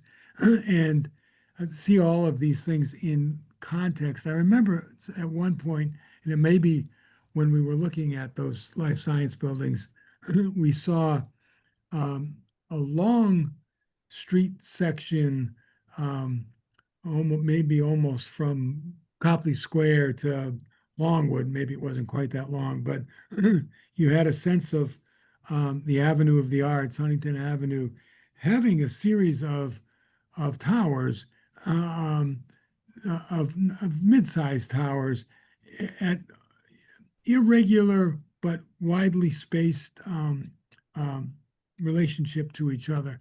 And I wonder what's happening to all of that now. So again, I think we want to see more context. Thank you. Thanks, David. Shauna? Thanks, everyone. Thank you, Matt, for the presentation. So I have a couple comments, and many of them, most of them have already been touched upon. I do agree that the north-south path is a good idea, stronger. I think it should be made more robust, because it kind of feels like it's floating in the little bit of this sort of asphalt sort of service and parking area. So just even thickening it would help. I'm also concerned about the service court second feeling of the Pike Residence Hall. It felt the amount of asphalt feels like it's growing instead of shrunk in the amended plan. I also agree with Linda on the one wing of the northern wing of the residence hall poking out into the pike and making a real pinch point along that pike, which is already at a pinch point. So it's really emphasizing something. But the most significant questions I have are, I know it's being discussed looking at the relationship between the three buildings, the academic building and the pike and the treehouse at the level of the ground plane.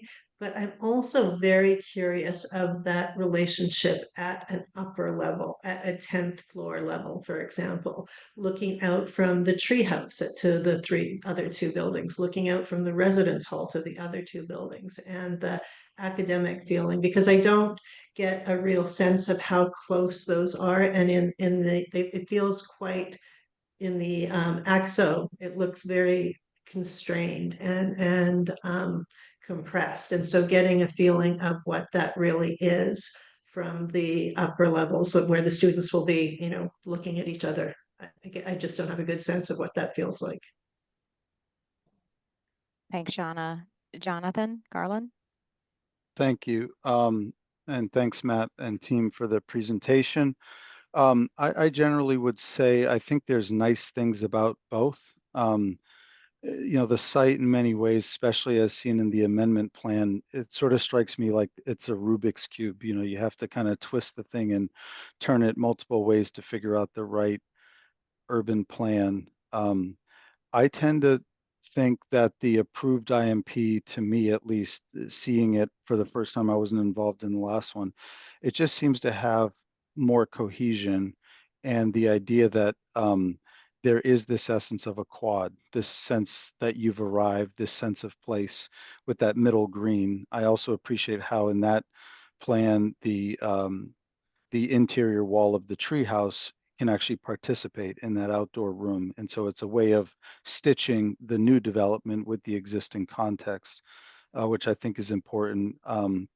And I appreciate that you're looking at an academic building on Huntington Ave, but something about the podium and tower relationship on the approved one seems to do the job of negotiating the street wall of Huntington while also reorienting the building to have a more formal building edge to that quad. And I converse that with the new plan, where if I'm a person at the Pike coming into that open space between Treehouse and Pike residence, my focal point is basically this obtuse angle of the new academic. So I think it's something about the resulting aspects of the buildings feel disjointed, and the leftover space, which unfortunately we're saying is open space, feels like it's being sacrificed.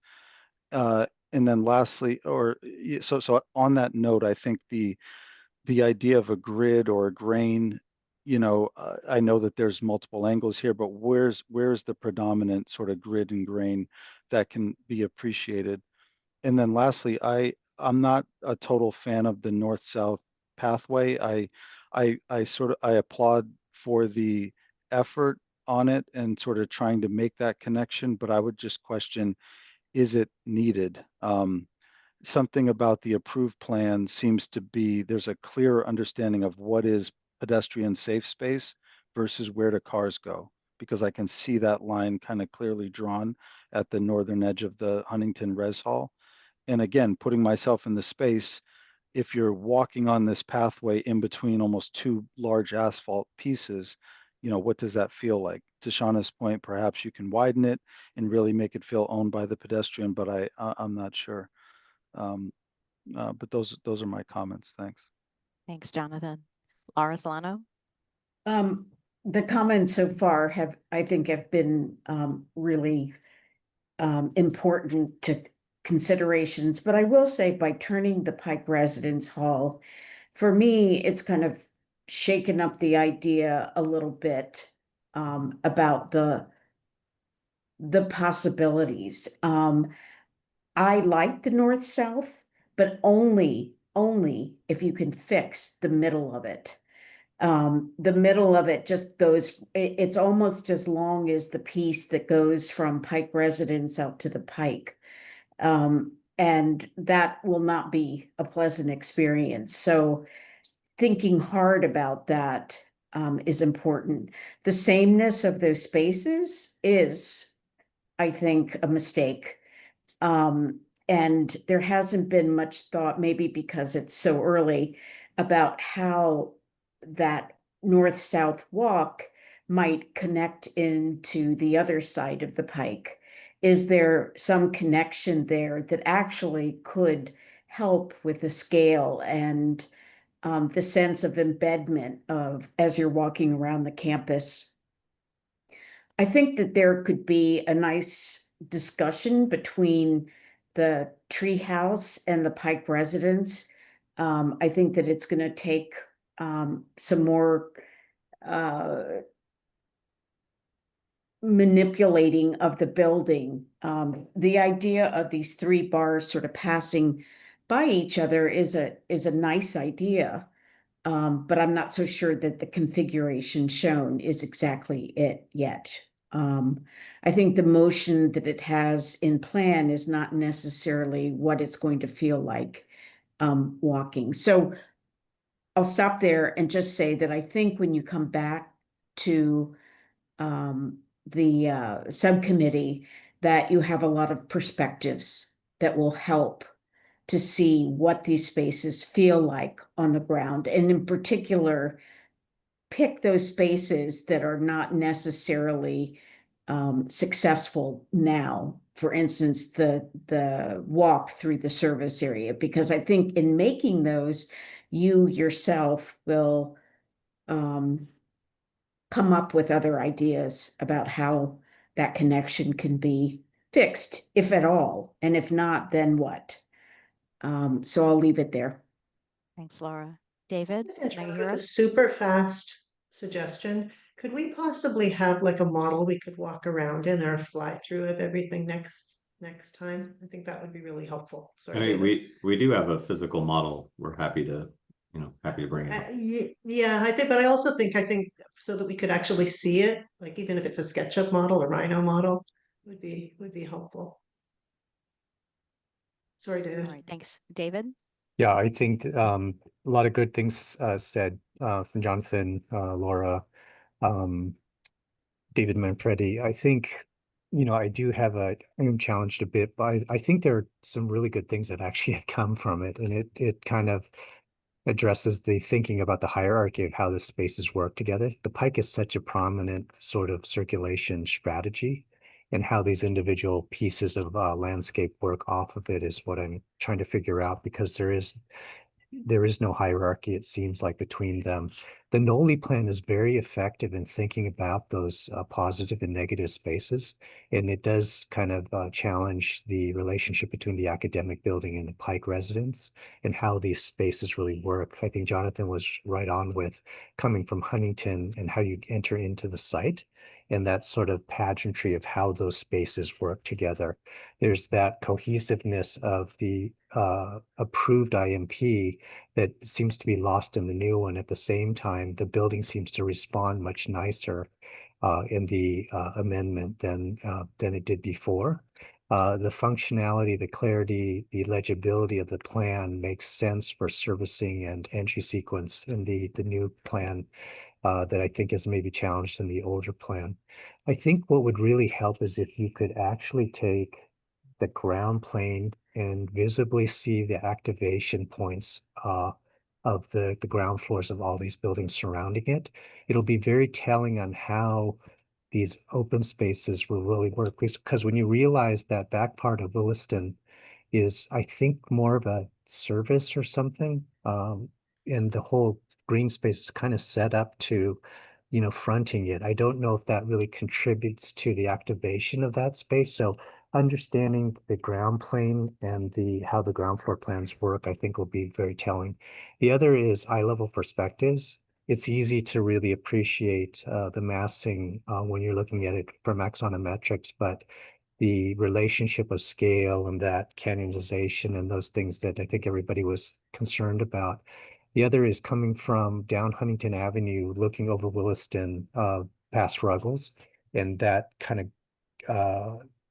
that grid or that kind of alignment of the building towers, I think will be also very telling. What's nice when you come down currently is the treehouse has a lot of presence on off of Huntington, and trying to understand the impact of the new Huntington academic building and that relationship, I think is needs to have a little bit more of care between the two to really make sure that that building doesn't get compromised at the same time.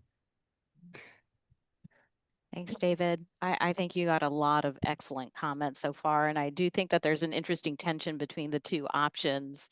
And I'll just iterate that there was this east-west grain that crossed Huntington into tying in the residences on the other side of Huntington into the campus that worked really well from the approved IMP, but I do remember we really struggled with that open space and plan. It looks, like one cohesive space, but we worried so much about how much shadow it was going to get. And so I do think that there is merit in the proposed orientation of the building, maybe not the building footprint the way it's working right now, but just because we have a lot of questions about it. But I do think that those open spaces are going to receive a lot more light. And I do think there's ways that they won't be as similar to each other. I think the way they're rendered right now, they seem similar in proportion. But I think the massing of that center core and the right bar step back to actually increase the size of that open space as compared to what's between the treehouse and the Pike Hall residence. So I do think that there's a way to create differentiation between the open spaces. I think my biggest question and concern is the serviceability of this building.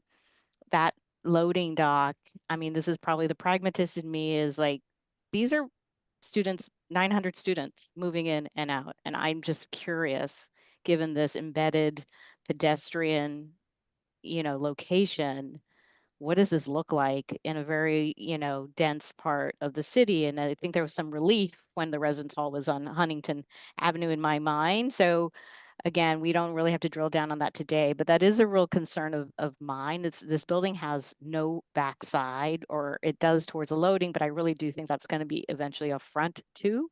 And so what does that look like?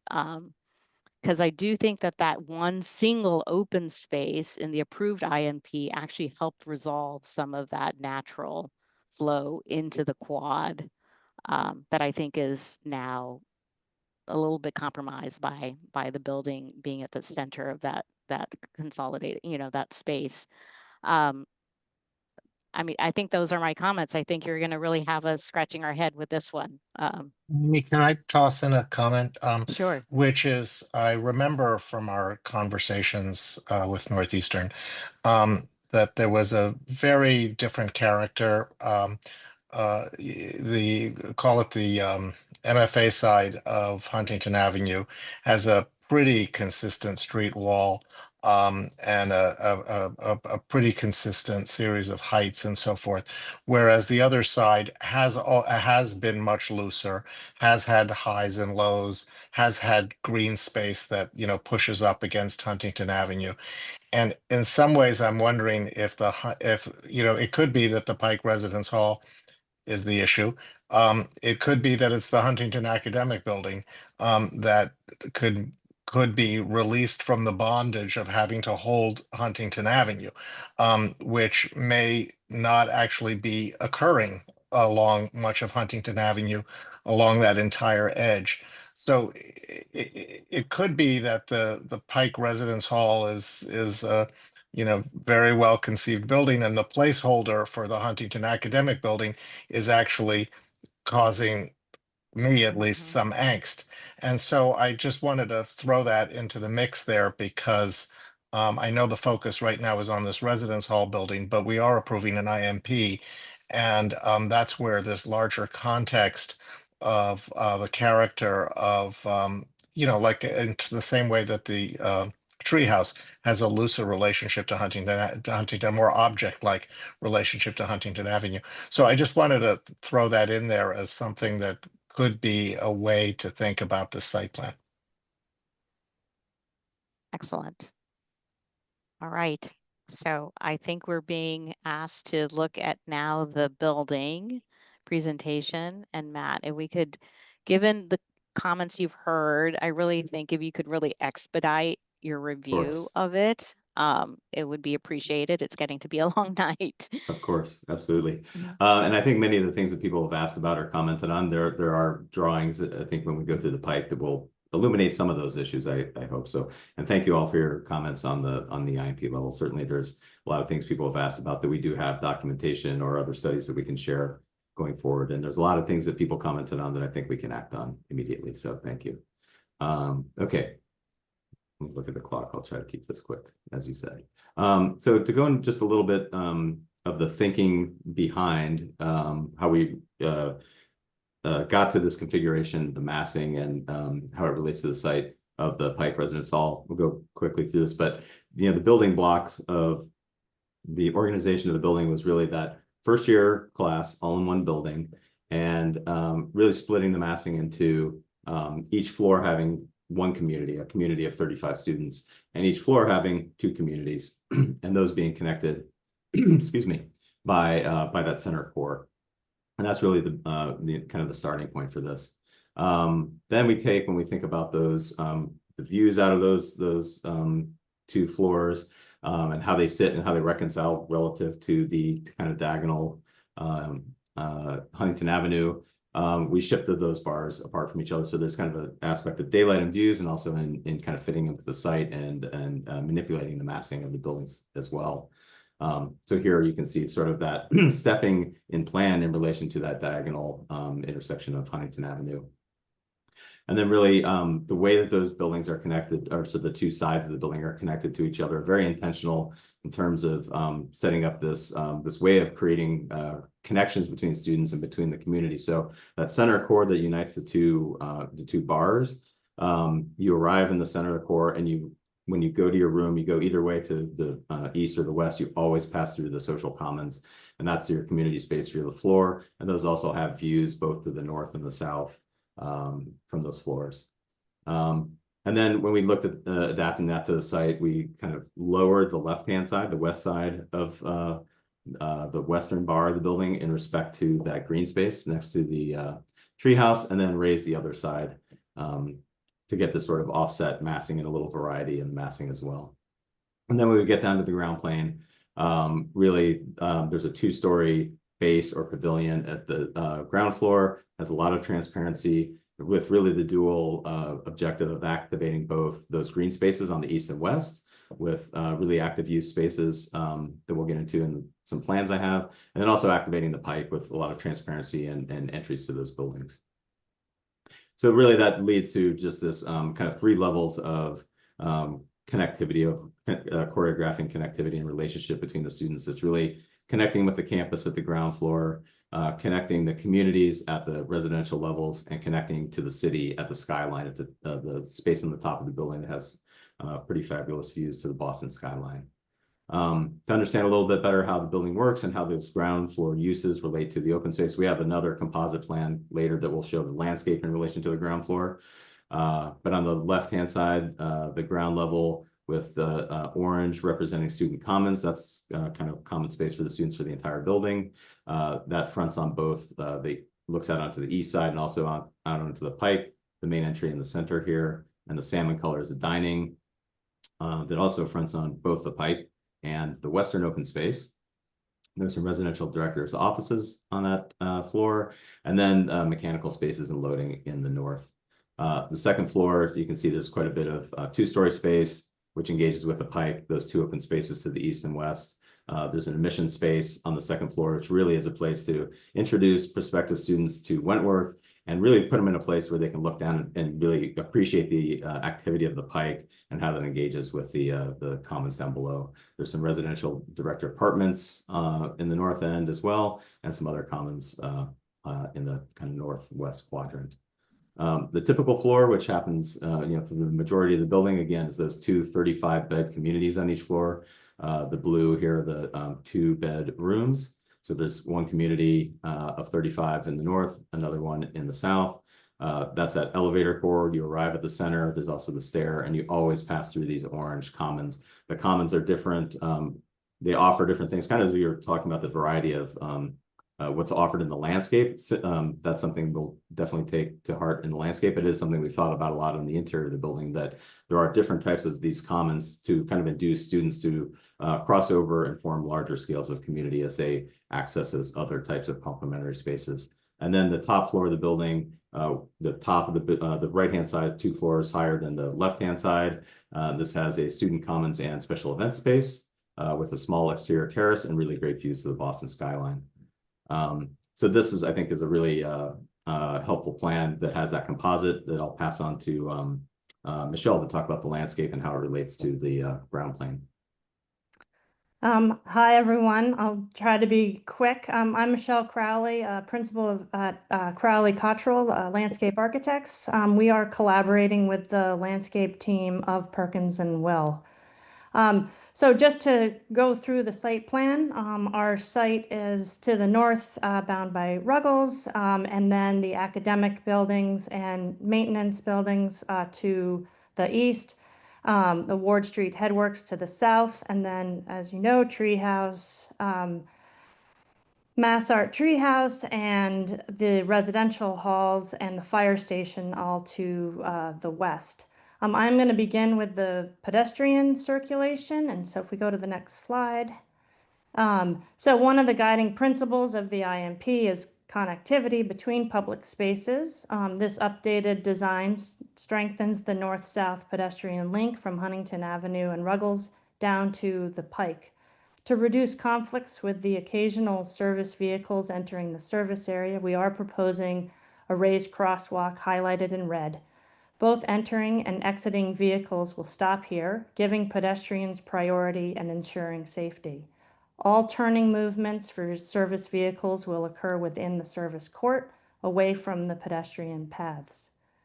Continuing south, the Pike Promenade will become clearer, more vibrant, and better activated along its edges, while maintaining a seamless connection from Huntington Avenue through to campus.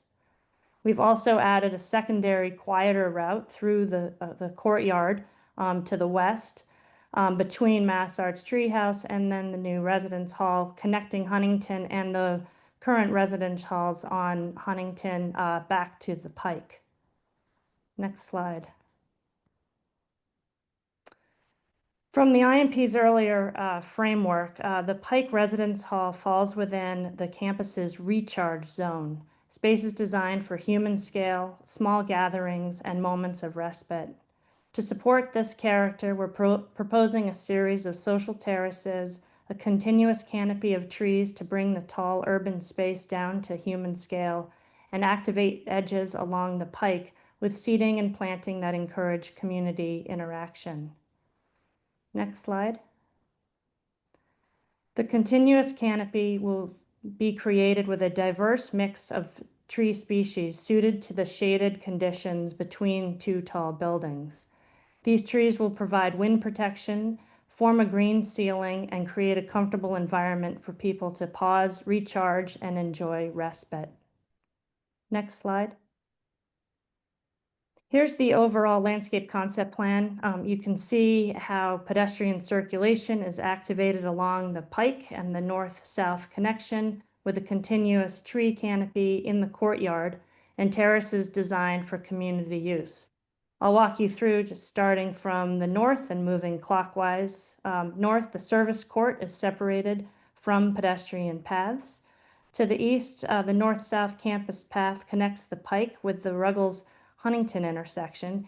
Here we're replacing asphalt with planting beds using transplanted trees and plants from the existing landscape. In the south, we have a south-facing front porch, which is activating the pike outside the student commons, and both the main residence hall entry and the dining entry also connect directly to the pike. On the west courtyard, the diverse tree canopy creates a comfortable scale and green ceiling with stormwater recharge below. A dining terrace supports group dining or studying, while a quieter terrace to the north allows for small gathering or individual retreat. Today, this area is mostly a sea of asphalt parking. The new design will transform it into a welcoming green landscape that supports community connection and recharge. All right, with that overview, I'll hand it back over to Matt. He's going to share some renderings. Great, yeah. So I'll try to be quick here. But I know people were asking for some ground level views. These are very obviously focused on the Pike Residence Hall, but hopefully give a little context to some of the earlier discussions. So here we're on the Pike looking north.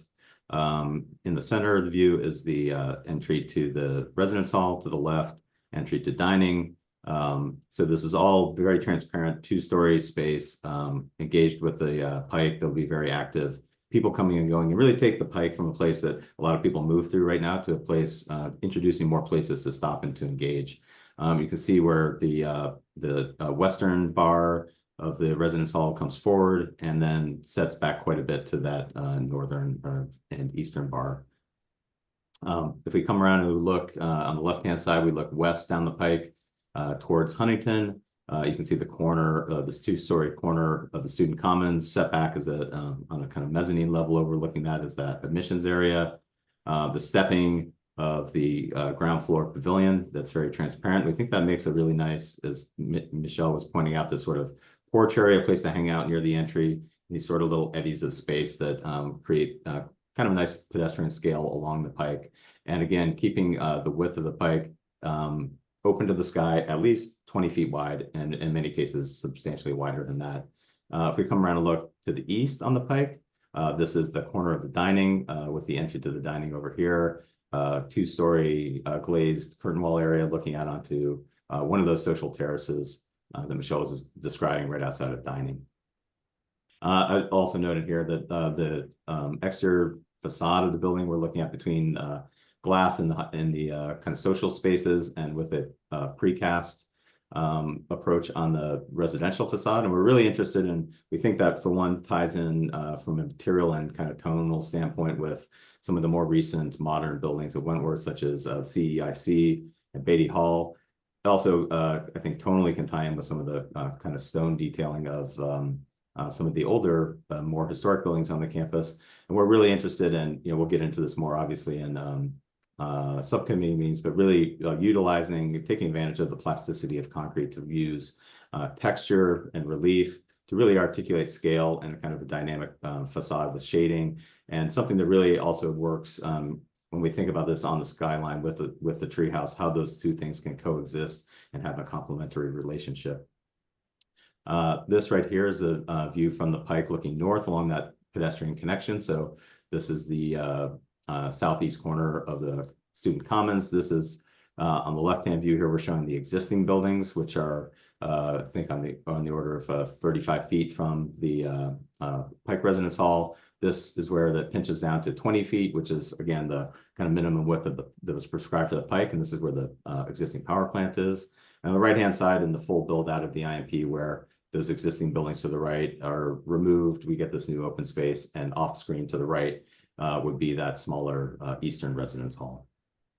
And then finally, last slide here, that view from Huntington Avenue, from, let me get my bearings right, from north looking south here, looking down Huntington with the treehouse, very colorful and expressive building, and the parallel and similarly proportioned presence of the Pike Residence Hall here. And again, we're really thinking how these things can be complementary and coexist on the skyline together, and really maybe that the more muted tones and cooler tones of the exterior of the Pike Residence Hall could be sort of invert the relationship of warmth on the inside and cooler on the outside in a complement to the treehouse. So, and that is the Pike Residence Hall.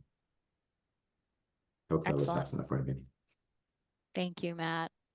Commissioners, maybe if anyone has any, comments.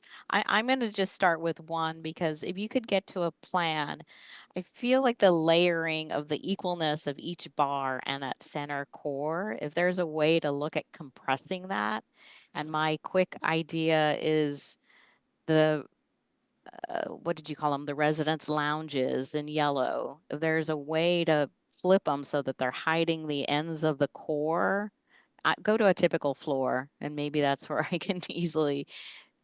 What I guess I'm trying to do is figure out if we can make the bars closer together so that we can have more open space, is where my mind is going. And you have elevations that are pretty blank, where you have the end of the elevator core and the end of a stair and some mechanical space. Could those be programmed more actively? And if so, if you turn those residence halls, they end up only concealing a stair, so that's not losing a whole lot of daylighting. But that's just one idea of mine of how you could just try to tighten those, so we can just think about gaining a little bit more open space, even if the podium stays, a little bit wider to meet your program. That's just my initial burning thought, but I'm going to pass it on to Jonathan Garland. Okay. Yeah, and I neglected to bring this comment up in the last round of comments under the IMP amendment comparison, but one thing, when I started to talk about things to like about both, one thing I appreciated here was how the building massing it seems to bring more light and daylight and views, especially into the outdoor spaces, the open spaces. On the landscape plans, maybe I'm missing something, but I thought you had in the amendment another qualitative outdoor space to the, what would that be, to the east? And then in these plans, I don't think I saw that. It seemed like, it seemed like Kingman Hall is pretty close. Hey, just to clarify, yeah, this is showing the sort of phase one, which still retains Kingman and Wilson. And if I go way back to if you want to go back to the IMP slides, that shows actually the future other residence hall over here with a much larger green space between them. I see. Okay, so that this is just for the phase one look of it. Yeah, generally at this stage, I mean, I'm really interested to. So I like it. The design. I think the bigger issue for me right now is just resolution with the larger master plan. And the last thing I would say is precast is interesting. I think, you may already be thinking about some challenges with respect to passive house and thermal bridging and what that can introduce with precast and things like embodied carbon with concrete. But aside from that, I appreciate the level of design that you're putting into the envelope. Shauna? Hi, thank you both, Michelle and Matt. They're both the landscape and the architecture are quite elegant. What I'm actually curious about is seeing both the architecture in the short term and in the longer term conditions. So even if it just bringing the massing back with the, with the new buildings, both the new academic building and the new, new building to the right as well. So both when we see it in subcommittee, I think that would really help the understanding of both the short term success of the project and the long term success of the project. But I think, and actually one thing I wanted to mention, you guys probably know that because you're pointing these little blue arrows on the treehouse, but there's a knockout panel actually in the building that was in the treehouse building that could open up onto I think it's right above those blue arrows, I think. Yeah, it's right here. Yep, Yeah. that's definitely something that Wentworth has been in discussion about. Yeah. I can just jump in there and just say we've met with Mass Art and they advised us that, so they were really excited about the potential to really make that area in between the Pike's Residence Hall and the Treehouse almost like a more activated space, and they are putting some sort of dining facility in that area, and we both use the same dining vendor, so it's going to be coordinated. Excellent. Thank you. Linda? Thank you, Mimi. Some of the comments I made during the IMP section, I think still apply here. One of the things I really like about the building, the main floor, the ground floor, is the relationship of the indoor and outdoor dining. I think that will be incredibly successful. So I appreciate you looking at it and having it on that kind of northwest side of the building.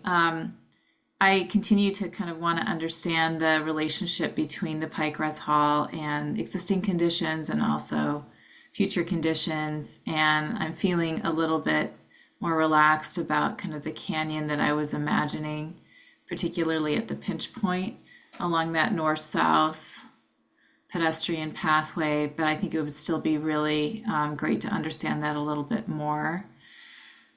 Mimi brought up two points that resonated with me, so I just wanted to call those out again. The first is that it would be good to understand operationally move-in, move-out day.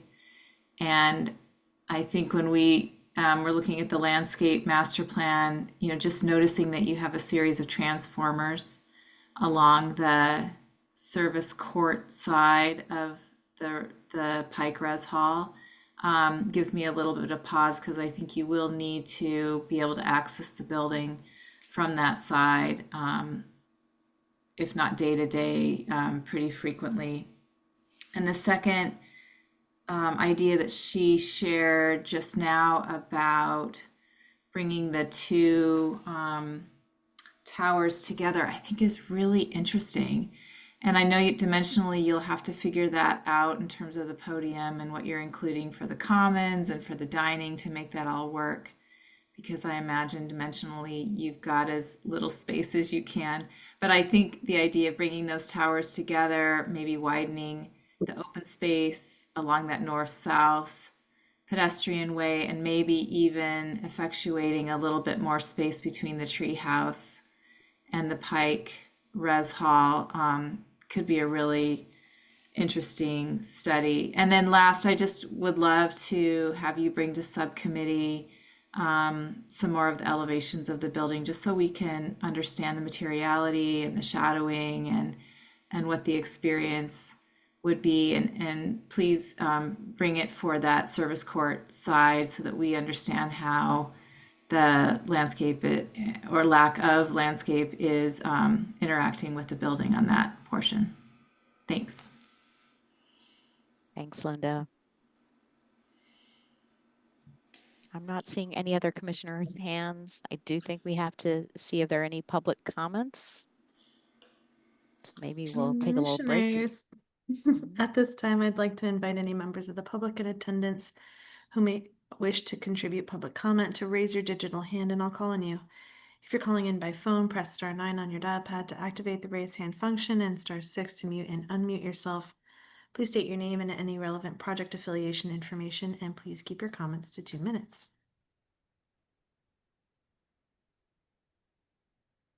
Commissioners, at this time, I see no hands raised, so we'll close the public comment period. Sorry, my camera's off. I'm just sitting in the dark. Amy, could I make one comment before we? Of course. In some previous presentations, we've had some really nice, simple walkarounds that have really helped with complicated sites. It hasn't required, for the most part, the buildings are masked, but you may want to articulate your own.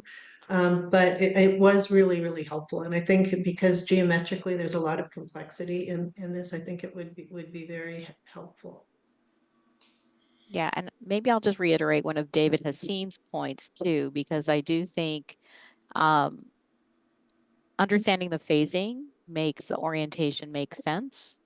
But I do think understanding how that Huntington academic building plays into it and seeing options for that, not just coming with an extruded rectangle that sits back or whatever, like really trying to understand the orientation and show us what you've studied would be really helpful in subcommittee. Because while I think we had a lot of doubts about the orientation of the building, I think I'm understanding the phasing a little bit more. And so we want to, I think, work with you in that regard.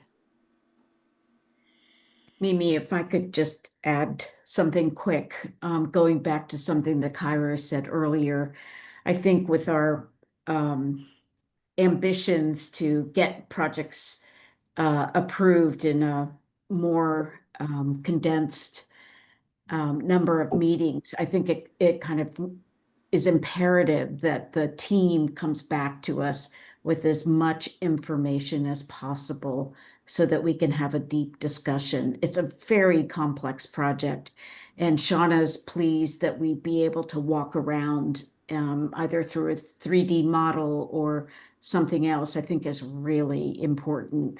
We can get a lot done if we have the right tools. Yeah, I agree. I think we've voted, so I think if there aren't any other comments, I think we have one more vote, and that is to adjourn. Do I have a motion? So moved. Do I have a second? Second. All right.